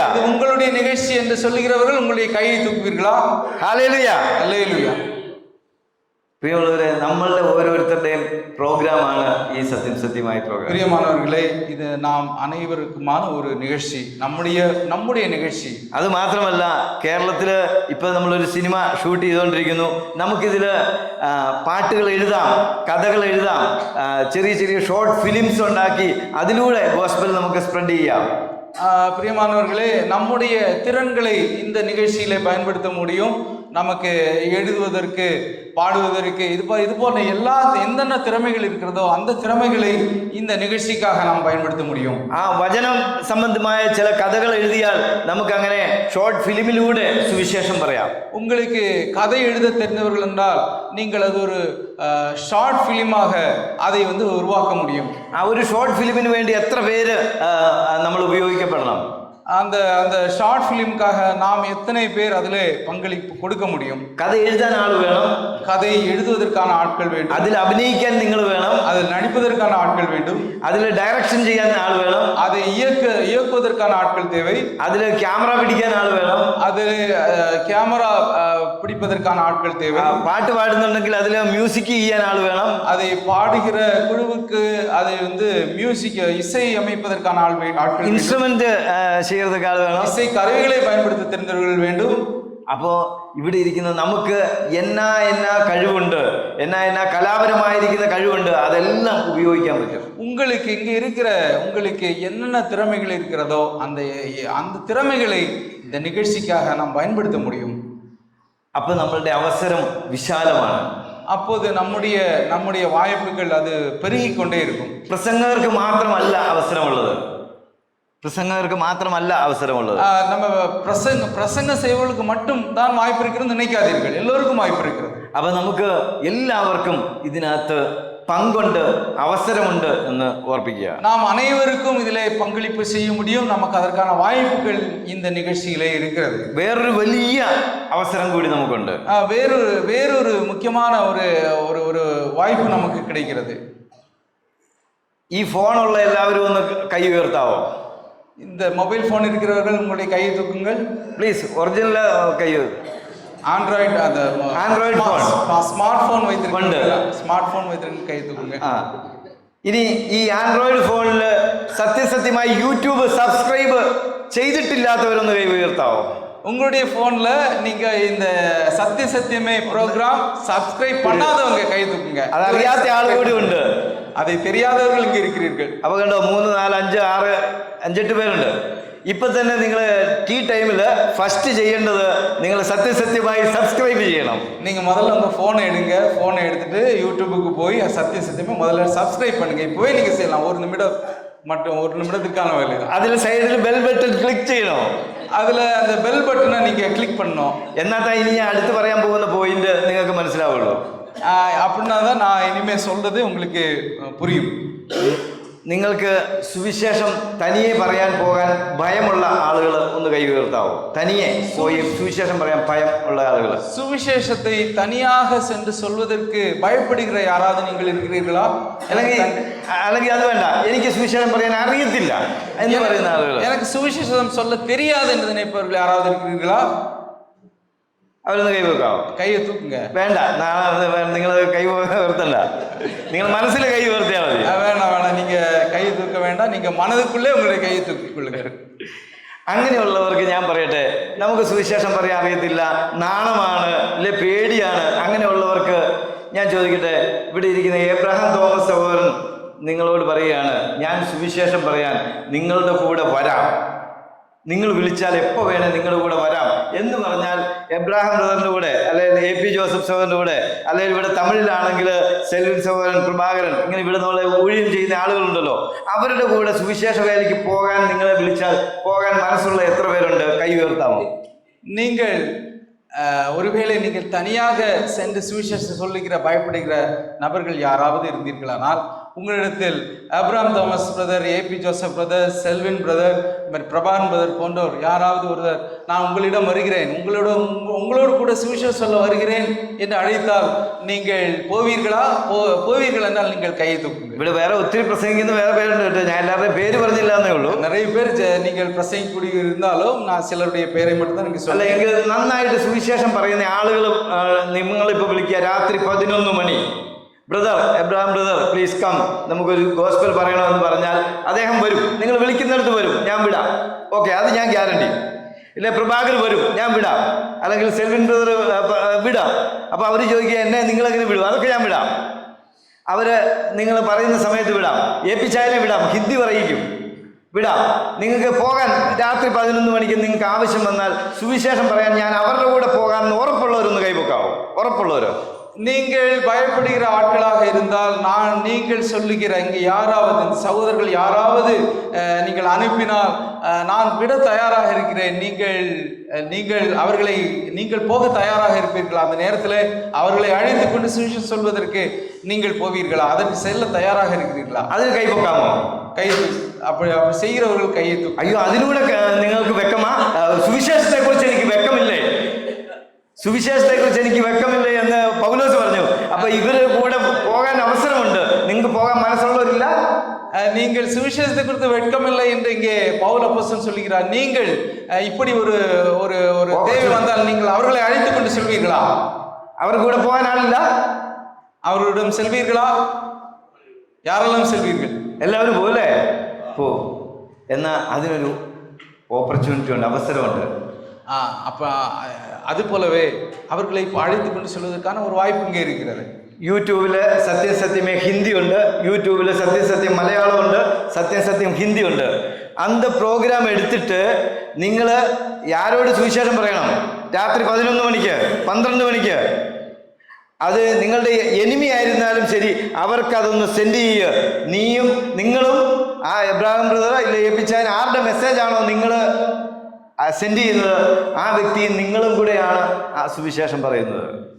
சத்தியமே இந்த நிகழ்ச்சி தமிழ், மலையாளம், இங்கிலீஷ், கன்னடா, எல்லா மொழிகளிலும் இருக்கிறது. உங்களுக்கு யாருக்கு தெரிவிக்க வேண்டுமோ அதை நாம் ஆபிரகாம் தாமஸ் பிரதர், அந்த மாதிரி ஏபி பிரதர், இங்கே இருக்கக்கூடிய நம்முடைய பிரசங்கிக்கூடிய சகோதரர்கள் யாருடைய மெசேஜை உங்களுடைய நண்பர்களுக்கு, உங்களுக்கு பிடிக்காதவர்களுக்கு யாருக்கு வேண்டுமானாலும் எந்த நேரத்திலும் இரவு 11 மணி ஆகினாலும் கூட உங்களுக்கு அதை அவர்களுக்கு ஒரு நிமிடத்தில் ஒரு செகண்ட்ல உங்களுக்கு அனுப்ப முடியும். നമ്മൾ സുവിശേഷം പറയാൻ ഒരു വീട്ടിൽ പോയാൽ ഇപ്പം എബ്രഹാം ബ്രദർ അല്ലെ പ്രഭാകർ കൂടെ ഉണ്ടെങ്കിൽ പ്രഭാകർ പറയും, ഞാൻ അടുത്തിരിക്കും. അപ്പം നമ്മൾ രണ്ടുപേരും കൂടെ അല്ലേ സുവിശേഷം പറയുന്നത്. நம்ம இந்த சகோதரர்களை அழைத்து கொண்டு சென்றால் நாம் பேசாமல் இருப்போம், அவர்கள் சொல்வார்கள். അതേ മാതിരി ഈ സുവിശേഷം നമ്മൾ സെൻഡ് ചെയ്യുമ്പോൾ നമ്മൾ பேசாமல் இருக்கும், പക്ഷെ അവര് சுவிசேஷம் പറയും. இந்த சுவிசேஷத்தை இந்த யூடியூப் மூலமாக நம்முடைய இந்த லிங்கை நாம் அனுப்பும்போது நாம் பேசாமல் இருக்கிறோம், நம்முடைய சகோதரர்களுடைய அந்த பேச்சை அவர்கள் கேட்கிறார்கள். Praise the Lord. Praise the Lord. എത്ര വലിയ ഓപ്പർച്യൂണിറ്റി! ഇത് എவ்வளவு நல்ல ഒരു വായ്പ്. പ്രിയമുള്ളവരെ, നമ്മളിത് ചെയ്യണം. നമ്മുടെ കൂടെയുള്ള മറ്റുള്ളവരെ നമ്മളത് പ്രോത്സാഹിപ്പിക്കണം. பிரியமானவர்களே, நாம் அதை செய்ய வேண்டும். நம்மை சார்ந்த நமக்கு தெரிந்த மக்களை அதை செய்வதற்காக நாம் ஊக்குவிக்க வேண்டும். നമ്മുടെ ചർച്ചിൽ കൂടെ പറയണം, നിങ്ങൾ ഷെയർ ചെയ്യുക, ഇത് വളരെ അധികം ആളുകളിലേക്ക് സുവിശേഷം അറിയിക്കുക എന്ന് പറയണം. சபையிலே நாம் அடிக்கடி இதை குறித்து சொல்ல வேண்டும். இந்த நிகழ்ச்சியை நீங்கள் உங்களால் முடிந்த மட்டும் எல்லோருக்கும், உங்களுக்கு தெரிந்தவர்களுக்கு அனுப்புங்கள் என்பதை நாம் சொல்ல வேண்டும். നിങ്ങൾക്ക് ആഫ്രിക്കയിലുള്ള ഒരാളോട് ഇംഗ്ലീഷിൽ സുവിശേഷം പറയണം. ஆப்பிரிக்காவில் இருக்கக்கூடிய ஒரு நபருக்கு ஆங்கிலத்தில் உங்களுக்கு சுவிசேஷம் அறிவிக்க வேண்டுமா? இங்கிலீஷ் சுவிசேஷம் நமக்கு உண்டு. இங்கிலீஷ்ல நமக்கு அந்த நிகழ்ச்சி இருக்கிறது. நேபாளில் உள்ள ஒராளோடு சுவிசேஷம் പറയണം നിങ്ങൾക്ക്. நேபாளில் இருக்கக்கூடிய ஒருவருக்கு சுவிசேஷம் அறிவிக்க வேண்டுமா? நேபாளி சுவிசேஷம் நமக்கு உண்டு. நேபாளி பாஷையிலே சுவிசேஷம் அங்கே இருக்கிறது. ஆசாமி, ஆசாம், பெங்காலி, மராட்டி, തമിഴ്, തെലുങ്ക്, കന്നഡ, ഏത് ഭാഷയാണെങ്കിലും നമുക്കിപ്പോൾ ഏകദേശം 12ഓളം ലാംഗ്വേജിൽ യൂട്യൂബിൽ നമുക്ക് ഈ പ്രോഗ്രാം ഉണ്ട്. ஏறத்தாழ 12 மொழிகளிலே நமக்கு இந்த யூடியூப் நிகழ்ச்சி, இந்த சத்தியம் என்ற நிகழ்ச்சி இருக்கிறது. 5 ഭാഷയിൽ നമ്മൾ ടിവിയിൽ നമ്മൾ ഇത് ചെയ്യുന്നുണ്ട്. 5 மொழிகளிலே தொலைக்காட்சியிலே இந்த நிகழ்ச்சியை நாம் ஒளிபரப்ப இருக்கிறோம். അപ്പോൾ അത് പ്രിയമുള്ളവരെ, ഇത് ഫേസ്ബുക്കിലും ഇൻസ്റ്റാഗ്രാമിലും വാട്സാപ്പ് ഗ്രൂപ്പുകളിലും നാം 10 മിനിറ്റ് എല്ലാ ദിവസവും ഒന്ന് ഷെയർ ചെയ്യാനായിട്ടും എടുക്കുമോ? பிரியமானவர்களே, நம்முடைய சமூக ஊடகங்களை நாம் பயன்படுத்துகிற ஃபேஸ்புக், வாட்ஸ்அப், அதுபோல இன்ஸ்டாகிராம் போன்ற நீங்கள் பயன்படுத்துகிற இந்த சமூக ஊடகங்கள் வழியாக இந்த நிகழ்ச்சியை நீங்கள் கொண்டு செல்லலாமே. அப்போ രണ്ടാമത്തെ അവസരം അതാണ് നമുക്കുള്ളത്. இரண்டாவதாக நான் கூறுவதுதான். மூணாவது ஒரு காரியம் கூட പറഞ്ഞ് ഞാൻ സ്റ്റോപ്പ് ചെയ്യാം. மூன்றாவதாக ஒரு விஷயத்தை கூட நான் சொல்லி இதை நான் நிறைவு செய்ய விரும்புகிறேன். ഞാൻ ആദ്യം പറഞ്ഞു, ഇത് നമ്മുടെ ഓരോരുത്തരുടെയും പ്രോഗ്രാമാണ്, നിങ്ങളുടെ എൻ്റെ പ്രോഗ്രാമാണ് എന്ന് നിങ്ങൾ പറയണം. பிரியமானவர்களே, இது என்னுடைய ஒரு நிகழ்ச்சி என்று நீங்கள் அனைவரும் நீங்கள் அதற்கு உங்களுடைய உரிமையாக நீங்கள் நினைக்க வேண்டும். ഒരു ബിസിനസ് അല്ലെങ്കിൽ ഒരു ഷോപ്പ് അല്ലെങ്കിൽ ഒരു ഫാക്ടറി നിങ്ങൾ വെച്ചിരിക്കുന്നു എന്ന് വിചാരിക്കുക. ஒரு வியாபாரம், ஒரு தொழிற்சாலை நீங்கள் வைத்திருக்கிறீர்கள் என்று நினைத்துக் கொள்ளுங்கள். அது നിങ്ങളുടെ ആണെന്നുള്ളതിന് എന്താണ് തെളിവ്? அது உங்களுடையது என்பதற்கான என்ன தெளிவு இருக்கிறது? அது என்ன சான்று இருக்கிறது? ഒന്ന്, അതിൽ നിങ്ങൾ ഒത്തിരി കാര്യങ്ങൾ ചെയ്യുന്നു, നിങ്ങൾ അതിൽ അഡ്മിനിസ്ട്രേഷൻ അല്ലെങ്കിൽ അതിൽ നിങ്ങൾക്ക് ഓപ്പർച്യൂണിറ്റീസ് ഒത്തിരി ഉണ്ട്. நீங்கள் அதை நிர்வகிக்கிறீர்கள், அந்த நிர்வாகம் பண்ணுவதில் உங்களுக்கு நிறைய வாய்ப்புகள் இருக்கு. അതിൽ നിങ്ങൾക്ക് അതിനുവേണ്ടി നിങ്ങൾ ധാരാളം പ്രാർത്ഥിക്കുന്നുണ്ട്, அதற்காக நீங்கள் ஜெபிக்கிறீர்கள், പിന്നെ നിങ്ങൾ അതിനുവേണ്ടി ഇൻവെസ്റ്റ് ചെയ്യുന്നുണ്ട്. அதிலே நாம் அதிலே நாம் கொடுக்கிறோம். നമ്മൾ മുതൽ മുടക്കുമ്പോൾ അത് നമ്മുടെ കൂടെയാണ്, അതിനകത്ത് നമുക്ക് പാർട്ടിസിപ്പേഷൻ ഉണ്ട്. அது நம்முடைய ஒரு வியாபாரம், நம்முடைய சொந்த ஒரு வியாபாரமாக இருக்கும்போது நாம் அதிலே முதலீடு செய்கிறோம். அப்போ ഇതിലും നിങ്ങൾക്ക് ഇൻവെസ്റ്റ് ചെയ്യാം. இந்த நிகழ்ச்சியிலும் நீங்கள் முதலீடு செய்யலாம். அது எങ്ങനെ നമുക്ക് ഇൻവെസ്റ്റ് ചെയ്യാം? அதை நாம் எப்படி முதலீடு செய்ய முடியும்? 2 കൊരിന്ത്യർ 8:4. 2 கொரிந்தியர் 8:4 வாசிக்கலாம். 4:5 வாசிக்கலாம்.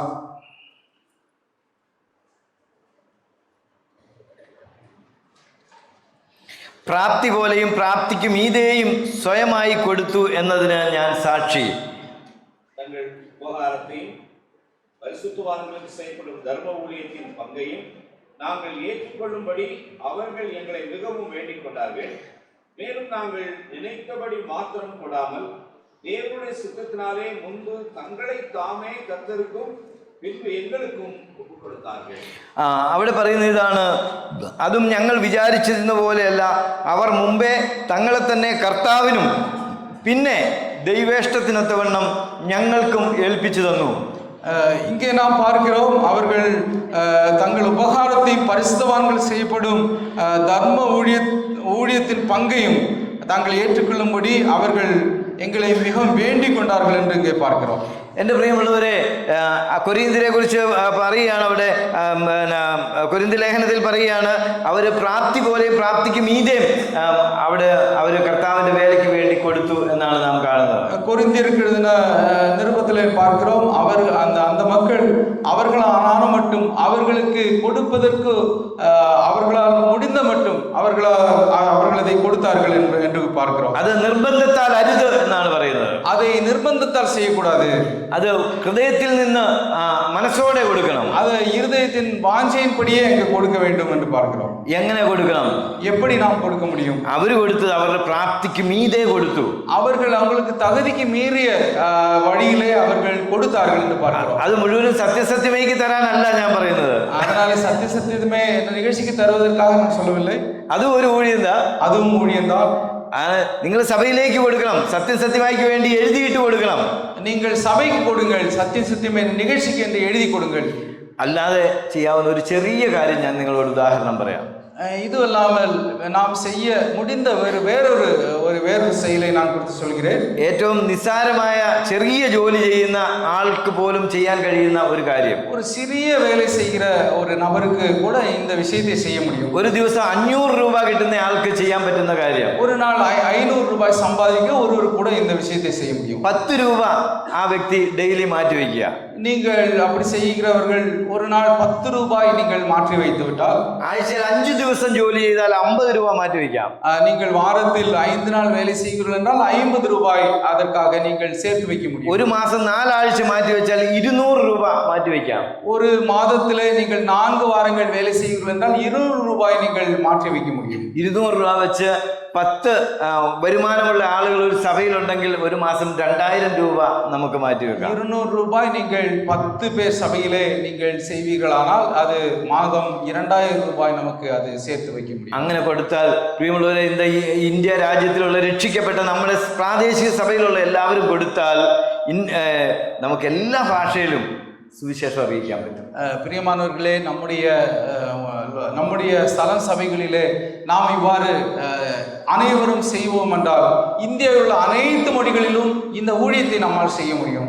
ഇപ്പോൾ ആണെങ്കിൽ കേരളത്തിലെ കുറച്ച് സഭകളും കുറച്ച് സഹോദരന്മാരും മാത്രമാണ് റെഗുലർ ആയിട്ട് ഇതിൽ പൈസ ഇടുന്നത്. இப்போது நாம் பார்ப்போமானால் கேரளாவிலே நாம் சில சபைகளிலே சில சகோதரர்கள் மட்டுமே தங்களுடைய பங்களிப்பை கொடுத்து கொண்டிருக்கிறார்கள். മറ്റ് നോർത്ത് ഇന്ത്യ, മറ്റ് സംസ്ഥാനങ്ങളിൽ നിന്നൊന്നും അധികം നമുക്ക് ഇതിനു വേണ്ടി കരുതുന്നവരില്ല. நாம் பிற வட இந்தியாவில் மற்ற மாநிலங்களிலே இதற்காக கொடுக்கிறவர்கள் இதுவரையும் நமக்கு அமையவில்லை. അപ്പം നിങ്ങൾ നിങ്ങളുടെ ഹൃദയത്തിൽ ഒന്ന് ചിന്തിക്കുക. நீங்கள் உங்களுடைய இருதயத்தில் இதை குறித்து சிந்தியுங்கள். കർത്താവിൻ്റെ വേലയ്ക്ക് വേണ്ടി ഞാൻ കൊടുക്കും, கர்த்தருடைய வேலைக்காக நான் கொடுக்கிறேன். ഇത്ര മഹത്വമുള്ള വേലയ്ക്ക് വേണ്ടി ഞാൻ കൊടുക്കും, இவ்வளவு பெரிய மகத்துவமான வேலைக்கு நான் கொடுக்கிறேன். അത് എൻ്റെ കൂടെ ഉത്തരവാദിത്തമാണ്, அது என்னுடைய பொறுப்பாக இருக்கிறது, അത് എൻ്റെ കൂടി പരിപാടിയാണ്, அது என்னுடைய நிகழ்ச்சியும் கூட, എൻ്റെ പ്രോഗ്രാമാണ്, என்னுடைய நிகழ்ச்சியும் கூட. അത് കൊടുക്കുക മാത്രമല്ല, കൊടുക്കാനായിട്ടും ഞാൻ പറഞ്ഞ പോലെ പ്രോത്സാഹിപ്പിക്കുക. அது நானும் கொடுக்க வேண்டும், பிறரை கொடுப்பதற்காக நான் ஊக்குவிக்க வேண்டும் என்று நான் நினைத்துக் கொள்ள வேண்டும். ഇനി നിങ്ങൾക്ക് കൊടുക്കാൻ ഇല്ലാത്ത ഒരാളാണെന്ന് വിചാരിക്കുക. நீங்கள் கொடுப்பதற்கு உங்களிடம் ஒன்றும் இல்லை என்றாலும் കൊടുക്കാൻ കഴിയുന്ന നമ്മുടെ സഭയിലുള്ള ആളുകളുണ്ടല്ലോ, உங்களுடைய சபைகளிலே கொடுக்க முடிந்தவர்கள் இருப்பார்கள் அல்லவா? അവരോട് നമുക്ക് ഈ ആശയങ്ങൾ പറഞ്ഞു കൊടുക്കാം. அவர்களிடம் இந்த தேவை குறித்து நாம் சொல்லுவோம். നമുക്കൊരു മാസത്തിൽ 100 രൂപയെങ്കിലും അയച്ചൂടെ എന്ന് നമുക്ക് ചോദിക്കാം. நாம் அவர்களிடம் ஒரு மாதத்தில் ஒரு 100 ரூபாய் உங்களுக்கு அனுப்ப முடியுமா என்று. അല്ലെങ്കിൽ നിങ്ങൾ അറിയാവുന്ന കൊടുക്കാൻ മനസ്സുള്ള പല ആളുകൾക്കും എന്തിനു കൊടുക്കണമെന്ന് അറിയാത്ത ആളുകളുണ്ട്. நமக்கு தெரிந்த பல நபர்களும் எதற்கு கொடுக்க வேண்டும் என்று தெரியாதவர்களாக இருக்கலாம். അവരോട് നമുക്ക് പറഞ്ഞു കൊടുക്കാം. அவர்களுக்கு நாம் சொல்ல வேண்டியது அவசியம். മാത്രമല്ല നമ്മുടെ സുവിശേഷ വേലക്കാർക്ക് കൊടുക്കാം. நம்முடைய സുവിശേഷத்தை செய்யக்கூடிய ஊழியர்களுக்கு நாம் கொடுக்கலாம். ഞാനിപ്പം പൊതുവെ കൊടുക്കുന്നതിനെ കുറിച്ച് പറയാനുള്ള സമയമല്ലാത്തത് കൊണ്ട് ഞാൻ അധികം പറയുന്നില്ല. பொதுவாக நான் இந்த நேரத்தை அந்த அப்படிப்பட்ட கொடுப்பதை குறித்து சொல்வதற்கு நான் அதிகமாக விரும்பவில்லை. ஆனா നമുക്ക് കൊടുക്കാൻ ധാരാളം മേഖലകളുണ്ട് എന്ന് നാം അറിയണം. நாம் കൊടുப்பதற்கு ஏராளமான வாய்ப்புகள் நமக்கு இருக்கிறது. കൊടുക്കുന്നതിലൂടെ നമ്മൾ കർത്താവിന്റെ വേലയിൽ വലിയൊരു ഇൻവെസ്റ്റ്മെന്റ് ആണെന്ന് ഓർക്കണം. கொடுക്കുന്നതിലൂടെ നാം കർത്താവിന്റെ വേലയിൽ நாம் கொடுப்பதன் மூலமாக நம்முடைய பணத்தை நமக்கு கொடுப்பதன் மூலமாக கர்த்தருடைய ஊழியத்திலே நாம் முதலீடு செய்கிறோம். അപ്പൊ നമുക്ക് നിർബന്ധത്താൽ അല്ലാതെ മുമ്പേ അവന്റെ രാജ്യവും നീതിയും അന്വേഷിക്കുന്നതിന്റെ ഭാഗമായിട്ട് നമുക്കത് കൊടുക്കുവാനായിട്ട് കഴിയും. அது ஒரு நிர்பந்தத்தினால் கிடையாது. முதலாவதாக தேவனுடைய ராஜ்யத்தையும் நீதியும் தேட வேண்டும் என்று சொல்வதிலே இந்த கொடுப்பதும் வருகிறது. അപ്പൊ എന്റെ പ്രിയമുള്ളവരെ, അങ്ങനെ കൊടുപ്പിക്കുവാൻ മറ്റുള്ളവരെ ഉത്സാഹിപ്പിച്ചും നമുക്ക് മൂന്നാമത്തെ കാര്യം നിർവഹിക്കാം. பிரியமானவர்களே, நாம் மூன்றாவதாக நாம் சிந்திக்கிற விஷயம், நாம் கொடுக்க வேண்டும், பிறரை கொடுப்பதற்காக நாம் ஊக்குவிக்க வேண்டும். എന്നാൽ എന്റെ പ്രിയമുള്ളവരെ, ഈ കാര്യങ്ങൾക്കൊക്കെ പ്രതിഫലമുണ്ട്, അതുപോലെ തന്നെ ഇതിന് ഒരു തടസ്സവും ഉണ്ട് എന്ന് ഞാൻ ഓർപ്പിക്കട്ടെ. பிரியமானவர்களே, இந்த விஷயத்திற்கு ஒரு தடை இருக்கிறது, இதற்கு சில தடைகளும் இருக்கிறது என்பதை நான் இங்கு கூற விரும்புகிறேன். ഞാൻ ആദ്യം പറഞ്ഞ പോലെ സുവിശേഷം പറയാൻ നമുക്ക് അറിയത്തില്ലാത്തവർക്കൊക്കെ പരിഹാരമുണ്ട് എന്ന് ഞാൻ പറഞ്ഞു. சுவிசேஷம் அறிவிக்க நமக்கு தைரியம் இல்லாதவர்கள், நமக்கு தெரியாதவர்களுக்கு இது ஒரு வாய்ப்பு இந்த நிகழ்ச்சி நமக்கு தருகிறது. അതിന് നമുക്ക് ഈ പറഞ്ഞ പോലെ പല നിലകളിൽ പ്രാർത്ഥിച്ച് സുവിശേഷ പ്രവർത്തനങ്ങളെ ഓർത്ത് പ്രാർത്ഥിച്ച് നമുക്ക് അതിൽ ഉത്സാഹിക്കാം എന്ന് ഞാൻ പറഞ്ഞു. முதலாவதாக நாம் அதற்காக ஜெபிக்க வேண்டும். ஜெபத்தின் அவசியத்தை குறித்து சொன்னேன். നമുക്ക് തന്നെ സുവിശേഷം പറയാൻ കൃപ ലഭിക്കാനായിട്ട് പ്രാർത്ഥിക്കാം എന്ന് നമ്മൾ പറഞ്ഞു. നമുക്ക് സുവിശേഷം சொல்வதற்கான கிருபை கிடைப்பதற்காக நான் ஜெபிக்க வேண்டும். ചില വാക്കുകളൊക്കെ വചനങ്ങളൊക്കെ നമ്മൾ കാണാതെ പഠിച്ച് നമുക്ക് സുവിശേഷ വേലയിൽ നമുക്ക് മുന്നേറാനായിട്ട് പറ്റും. நாம் வசனங்களை மனப்பாடமாக நாம் படித்து விட்டு இந்த സുവിശേഷ വേലക്കാരന്റെ കൂടെ പോയി നമുക്ക് സുവിശേഷം പറഞ്ഞ് പഠിക്കാനായിട്ട് പറ്റും. സുവിശേഷ വേല செய்வதோடு கூட சென்று സുവിശേഷം അറിയിப்பதை குறித்து நாமும் கற்றுக்கொள்ள முடியும். പ്രിയമുള്ളവരെ, അതിന് ഞാൻ നല്ലൊരു ഉദാഹരണം മുന്നമേ പറഞ്ഞു കഴിഞ്ഞു. அதற்கு நான் ஏற்கனவே நல்ல ஒரு உதாரணத்தை கூட சொன்னேன். അങ്ങനെ നമ്മളുടെ ഈ പ്രോഗ്രാം ഷെയർ ചെയ്ത് നമുക്ക് ഇതിലൂടെ ധാരാളമായിട്ട് സുവിശേഷ വേല ചെയ്യാം. நம்முடைய இந்த நிகழ்ச்சியை நாம் பிறருக்கு நாம் ஷேர் பண்ணி இந்த சுவிசேஷம் இந்த ஊழியத்தில் நாம் பங்காளிகளாக കൂടുതലായിട്ട് നമുക്ക് ഇതിൽ ദൈവകൃപയിൽ ആശ്രയിച്ച് നമുക്ക് ഇത് ചെയ്യാം. நாம் தேவனுடைய கிருபையிலே நாம் அதை கிருபையை வாங்கி கொண்டு தேவனுடைய கிருபை பெற்றுக்கொண்டு நாம் இந்த வேலையை செய்ய முடியும். പ്രിയമുള്ളവരെ, ഇതൊന്നും നമ്മളുടെ ആരുടെയും ബുദ്ധിയും കഴിവും കൊണ്ട് ചെയ്തെടുക്കുവാനായിട്ട് കഴിയുകയില്ല. பிரியமானவர்களே, நம்முடைய சுய புத்தியினால் நம்முடைய சொந்த அறிவினால் இதை நாம் செய்ய முடியாது. ഞാൻ എല്ലാവരോടും പറയുന്ന ഒരു കാര്യമുണ്ട്. நான் எல்லோரிடம் சொல்லுகிற ஒரு விஷயம், എൻ്റെ കഴിവോ എൻ്റെ വിദ്യാഭ്യാസമോ എൻ്റെ സാധ്യതകളോ നോക്കിയാൽ ഇത്രയും ചെയ്യാനായിട്ട് കഴിയുമെന്ന് ഞാൻ ചിന്തിച്ചതേ അല്ല. பிரியமானவர்களே, நான் என்ன சிந்திக்கிறேன் என்றால், என்னுடைய திறமையோ என்னுடைய படிப்போ என்னுடைய இதயம் வைத்துக்கொண்டு இந்த வேலையை என்னால் செய்ய முடியாது என்பதை குறித்து நான் சொல்வேன். എന്നാൽ പ്രാർത്ഥനയിൽ ഒരിക്കലും എനിക്കിങ്ങനെ ഒരു നിർദ്ദേശം കിട്ടി. எனக்கு ஜெபிக்கும் போது இப்படிப்பட்ட இது எனக்கு நான் ஜெபித்து கொண்டிருக்கும் போது இந்த நிலையிலே எனக்கு தேவன் பேசுவதாக எனக்கு உணர்ந்தேன். അല്ല, നമ്മുടെ സഹോദരങ്ങളെ പഠിപ്പിച്ച ഒരു മാർഗമാണ്. സഹോദരர்கள் കற்பித்து தந்த ஒரு வழி. ഒരു പ്രാർത്ഥന ഡയറി വെച്ച് പ്രാർത്ഥിക്കുന്ന ശീലം ഉണ്ടായിരുന്നു. நான் ஒரு டைரியில எழுதி வைத்து ஜெபிக்கக்கூடிய ஒரு வழக்கம் எனக்கு இருக்கு. ഒരു ഡയറി വാങ്ങുമ്പോൾ ആദ്യം അതിൽ ഇന്ത്യയുടെ ഭൂപടം കിട്ടും. ഡയറി முதல் பக்கத்திலே இந்தியாவினுடைய ஒரு வரைபடம் இருக்கும். ആ ഇന്ത്യ ഭൂപടം കാണുമ്പോൾ ഒക്കെ ഞാൻ പ്രാർത്ഥിക്കുമായിരുന്നു, കർത്താവേ, ഇന്ത്യയിൽ എവിടെ പോകണമെങ്കിലും പോയി സുവിശേഷം പറയാം, പക്ഷേ എനിക്ക് മലയാളത്തിലേ പറയാൻ പറ്റുള്ളൂ എന്ന് പറയും. நான் முதலாவதாக அந்த டைரியிலே முதல் பக்கத்தில் இருக்கக்கூடிய அந்த இந்திய வரைபடத்தை நான் கை வைத்து ஜெபிப்பேன். அப்போது நான் தேவனுக்கு சொல்வேன், கர்த்தாவே, எனக்கு என்னுடைய மலையாள மொழி மட்டும்தான் தெரியும் என்று நான் தேவனை சொல்வேன். ഏറ്റവും ഒടുവിലത്തെ പേജ് വരുമ്പോൾ ഭൂലോകത്തിന്റെ അവിടെ മാപ്പുണ്ട്, അതും കണ്ടു കഴിയുമ്പോൾ അതിലും കൈവച്ചിട്ട് പ്രാർത്ഥിക്കും. அந்த டைரியினுடைய கடைசி பக்கத்தில் வரும்போது உலக வரைபடம் இருக்கிறது. அந்த உலக வரைபடத்திலும் கைகளை வைத்து நான் ஜெபிப்பேன். കർത്താവേ, ലോകത്തിൽ എവിടെ വിട്ടാലും പോകാം, പക്ഷെ മലയാളത്തിലെ സുവിശേഷം പറയുള്ളൂ എന്ന് പറഞ്ഞ് പ്രാർത്ഥിക്കുമായിരുന്നു. கர்த்தாவே, இந்த உலகத்தில் எங்கு நீர் அழைத்தாலும் நான் செல்வேன், ஆனால் எனக்கு மலையாளம் மொழி மட்டும்தான் தெரியும் என்று நான் சொல்லி ஜெபிப்பேன். അങ്ങനെ ആത്മാർത്ഥമായിട്ട് പ്രാർത്ഥിക്കുമായിരുന്നു. நான் அப்படி ஆத்மார்த்தமாக நான் ஜெபித்தேன். അപ്പോൾ അതിൻ്റെ ഭാഗമായിട്ടാണെന്ന് ഞാൻ ഇന്ന് വിശ്വസിക്കുന്നു. സത്യസത്യമായി എന്ന് പറയുന്ന ഒരു പ്രോഗ്രാം മലയാളത്തിൽ ആരംഭിച്ച് ഇത്രയും ഭാഷകളിൽ ചെയ്യാൻ ദൈവം നിങ്ങളുടെ കൂടെ എനിക്കും ഒരു അവസരം ദൈവം തന്നു. நான் அப்படி ஜெபித்ததன் விளைவாகவே இன்று நான் நம்புகிறேன். இன்று இந்த சத்தியம் சத்தியமே என்ற மொழி முதலாவதாக மலையாளத்தில் தொடங்கி பல மொழிகளிலும் தேவன் என்னை அதற்காக பயன்படுத்தி வருகிறார். அதற்கு உங்களோடு கூட அந்த வேலை செய்வதற்கு தேவன் கிருபை செய்திருக்கிறார். അങ്ങനെയാണ് നിങ്ങൾക്കും എല്ലാവർക്കും അതിന് അവസരമുണ്ട്. அதுபோலவே உங்களுக்கு அனைவருக்கும் இந்த நிகழ்ச்சி செய்வதற்கான வாய்ப்புகள் உங்களுக்கு முன்னாடி இருக்கு. ചെറിയ കഥ പറഞ്ഞ് ഞാൻ എൻ്റെ വാക്ക് അവസാനം. சிறிய கதையை சொல்லி நான் இதை நிறைவு செய்ய விரும்புகிறேன். തുമ്പ അല്ലെങ്കിൽ ശ്രീഹരിക്കോട്ട പോലെയുള്ള ഒരു ഉപഗ്രഹ വിക്ഷേപണ സ്ഥലത്ത് ഒരാൾ അവിടെയുള്ള സ്റ്റാഫുകളെ ഇന്റർവ്യൂ ചെയ്യാനായിട്ട് പോയി. തുമ്പ அல்லது ஸ்ரீஹரிகோட்டா என்ற அந்த நம்முடைய സ്പേസിലേക്ക് റോക്കറ്റ് വിടും. ராக்கெட் விடுகிற அந்த இடத்துல അവിടെ ഒരു ഇന്റർവ്യൂ സ്റ്റാഫിനെ ഇന്റർവ്യൂ ചെയ്യാനായിട്ട് ഒരാൾ ചെന്നു. அந்த இடத்துல இந்த நேர்முக தேர்வு நடத்துவதற்காக ஒருவர் சென்றார். ആ ഇന്റർവ്യൂ ചെയ്യാൻ അവിടുത്തെ സയന്റിസ്റ്റിനെ ഒക്കെ ഇന്റർവ്യൂ ചെയ്തു. ഓരോരുത്തരും പറഞ്ഞു ഞാൻ ഇന്ന പാർട്ട് അതൊക്കെ ഞാൻ ചെയ്യുന്ന ആളാണെന്ന് അങ്ങനെ അവർ പരിചയപ്പെടുത്തി. அங்கு இருக்கக்கூடிய விஞ்ஞானிகளை அவர் வந்து அறிமுகமானார். அவர்கள் ஒவ்வொருவரும் தாங்கள் இன்னென்ன வேலைகளை செய்வதாக அந்த ஏவுகணை செயற்கைக்கோள் தயாரிப்பதிலே தான் எந்தெந்த வேலைகளில் ஈடுபடுவதாக அந்த விஞ்ஞானிகள் ஒருவரும் தங்களை குறித்து அறிமுகப்படுத்தினார்கள். പിന്നെ മറ്റു ക്ലറിക്കൽ സ്റ്റാഫിനെ ഒക്കെ ഇന്റർവ്യൂ ചെയ്തു. அங்கு இருக்கக்கூடிய மற்ற அலுவலக வேலையாட்களையும் அவர் நேர்முக தேர்வு செய்தார். അവരും അവരുടെ പങ്കിനെ കുറിച്ചൊക്കെ പറഞ്ഞു. அவர்களை பங்களிப்பை குறித்து அவர்கள் விவரித்தார்கள். അങ്ങനെ വന്ന് അവർ ചില ഡ്രൈവർമാരെ ഇന്റർവ്യൂ ചെയ്തു. அங்கிருந்த சில டிரைவர்களையும் அவர்கள் அந்த இன்டர்வியூ செய்தார். ഒരു ഡ്രൈവറോട് ചോദിച്ചു നിങ്ങൾ എന്താണ് ഇവിടെ ചെയ്യുന്നതെന്ന് ചോദിച്ചു.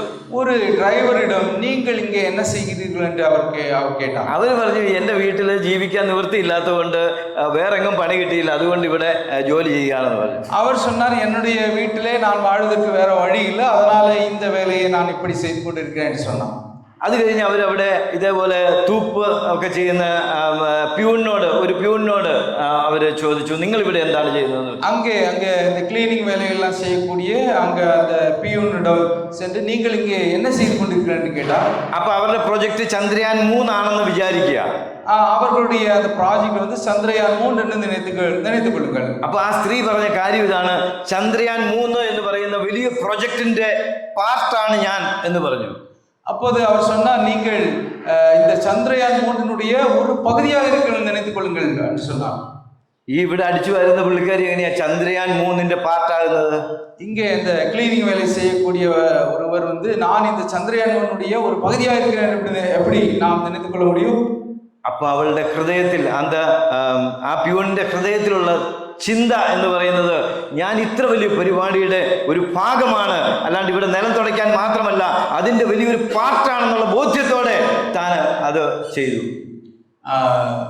அந்த ஸ்ரீ அவர்கள் அந்த சந்திரயான் 1னுடைய ஒரு நானும் அதில் ஒரு பார்ட்டாக ஒரு பகுதியாக இருக்கிறேன் என்று நினைத்து அவர்கள் பெருமைப்பட்டார்கள். ആ ഡ്രൈവർ ആണെങ്കിൽ എനിക്ക് ജീവിക്കാൻ വേണ്ടി ഞാനിത് ചെയ്യുന്നു എന്ന് ചിന്തിച്ചു. அந்த டிரைவர் வந்து நான் என்னுடைய பிழைப்புக்காக இதை செய்கிறேன்னு சொன்னார். அந்த அம்மா ஆனால் அந்த சந்திரயானுடைய அந்த பாட்டாக இருக்கிறேன், அதிலும் நான் ஒரு பகுதியாக இருக்கிறேன் என்று சொல்லி அவர் பெருமைப்பட்டார்கள். അല്ല ഡ്രൈവറില്ല. അപ്പോൾ പ്രിയമുള്ളവരെ, ഞാൻ ചോദിക്കുന്നത് ചന്ദ്രയാൻ റോക്കറ്റാണ്. ചന്ദ്രയാൻ ഒരു റാക്കറ്റ്. പക്ഷെ നമ്മൾ ചെയ്യാൻ പോകുന്ന കാര്യം എന്ന് പറയുന്നത് നമ്മളുടെ കർത്താവിൻ്റെ മഹത്വകരമായിരിക്കുന്ന ചർച്ച് സഭ എന്ന പ്രോഗ്രാമാണ്. சந்திரயான் என்பது சாதாரண ஒரு ராக்கெட், ஆனால் நம்முடைய பணி என்பது அது தேவனுடைய ஒரு பெரிய ஒரு திட்டமாக இருக்கிறது. அதிலே நாம் பங்களிப்பு செய்கிறோம். ചന്ദ്രയാൻ സ്പേസ് വരെ മാത്രം പോകും. சந்திரயான் வந்து நம் விண்வெளி வரை மட்டும்தான் செல்லும். നമ്മൾ സുവിശേഷം പറഞ്ഞ ഒരാള് പോയാൽ റോക്കറ്റ് പോകുന്ന ഇടത്തിലല്ല പോകുന്നത്, സ്വർഗത്തിൽ പോകും. நாம் சுவிசேஷம் சொல்லுகிற ஒவ்வொருவரும் நாம் செய்கிற விஷயம் அது சாதாரணமாக விண்வெளிக்கல்ல, அது பரலோகம் வரை அவர்களை கொண்டு செல்லும். അപ്പൊ ആളുകളെ റോക്കറ്റ് റോക്കറ്റിൽ കയറ്റി വിടുന്ന പരിപാടിയുടെ ഭാഗമല്ല, നമ്മൾ സ്വർഗത്തിൽ വിടുന്ന വലിയൊരു പരിപാടിയുടെ ഭാഗമാണ്. ஆட்களை ராக்கெட்டில் அனுப்புகிற வேலை அல்ல, நாம் பரலோகத்திற்கு ஆட்களை அனுப்புகிற வேலையை நாம் பார்க்கிறோம். അപ്പൊ നമ്മളൊന്ന് ചിന്തിച്ചു നോക്കിയേ, നമ്മളുടെ പരിപാടി എന്ന് പറയുന്നത് എത്ര വലിയ പരിപാടിയാണ്. அப்படியான நீங்கள் சிந்தித்துக் கொள்ளுங்கள், நாம் செய்கிற அந்த செயல் எவ்வளவு மிகப்பெரிய உன்னதமான செயலாக இருக்கிறது. നമ്മൾ അനേക ആത്മാക്കളെ സ്വർഗത്തിൽ വിടുന്ന വലിയ ഒരു പ്രോജക്റ്റിന്റെ ഭാഗമാണ് ഞാനും നിങ്ങളും. நாம் அநேக மக்களை பரலோகத்திற்கு அனுப்புகிற ஒரு பெரிய திட்டத்திலே நாம் அதிலே பங்காளிகளாக இருக்கிறோம். നമ്മൾ അത് എത്ര പേര് ഗൗരവമായിട്ട് ചിന്തിക്കുന്നു? நாம் அதை எத்தனை நபர்கள் அதை நாம் ஒரு முக்கியத்துவம் உடையதாக நினைக்கிறோம். അതിനുവേണ്ടി ദൈവം നമുക്ക് തന്ന നല്ല ഒരു സോഷ്യൽ മീഡിയ പ്ലാറ്റ്ഫോം നമുക്കിന്നുണ്ട്. இதற்காக தேவன் நமக்கு தந்த நல்ல ஒரு சமூக ஊடக ஊழியம் நமக்கு இருக்கிறது. ഈ TV സോഷ്യൽ മീഡിയ പ്ലാറ്റ്ഫോമുകളെ നമുക്ക് നന്നായിട്ട് ഉപയോഗിക്കാം. இந்த தொலைக்காட்சி சமூக ஊடக ஊழியங்களில் ஈடுபட தேவன் நமக்கு கிருபை செய்வாராக. ഞാൻ ഈ പറഞ്ഞ കാര്യങ്ങളെ നിങ്ങൾ നിശ്ചയമായിട്ട് നിങ്ങളുടെ ഹൃദയത്തിൽ ചിന്തിച്ച് അതിനെ ഏറ്റെടുത്ത് അതിനുവേണ്ടി പ്രവർത്തിക്കണം എന്ന് ഞാൻ അപേക്ഷിക്കുന്നു. நான் சொன்ன விஷயங்களை நீங்கள் உள்வாங்கிக் கொண்டு நீங்கள் இதிலே முழு முனைப்புடன் செயல்பட வேண்டும் என்று நான் வாஞ்சிக்கிறேன். നമുക്ക് ഒരുമിച്ച് ചേർന്ന് പ്രവർത്തിക്കുകയും പ്രാർത്ഥിക്കുകയും ചെയ്യാം. ദൈവം നമ്മെ എല്ലാവരെയും അനുഗ്രഹിക്കട്ടെ. நாம் ஒன்றாக நினைத்து இதற்காக ஜெபிக்கவும் இதிலே பங்கு கொள்ளவும் தேவன் நமக்கு கிருபை செய்வாராக. அதற்காக நான் ஜெபிக்கிறேன். നിങ്ങളെല്ലാവരും ഇങ്ങനെ ഒരു അവസരം തന്നതിന് പ്രത്യേകം നന്ദി പറഞ്ഞുകൊണ്ട് ഞാൻ പിൻവാങ്ങുന്നു. எனக்கு இப்படிப்பட்ட ஒரு வாய்ப்பை தந்ததற்காக நான் நன்றி சொல்லிக்கொண்டு இங்கிருந்து விடைபெறுகிறேன்.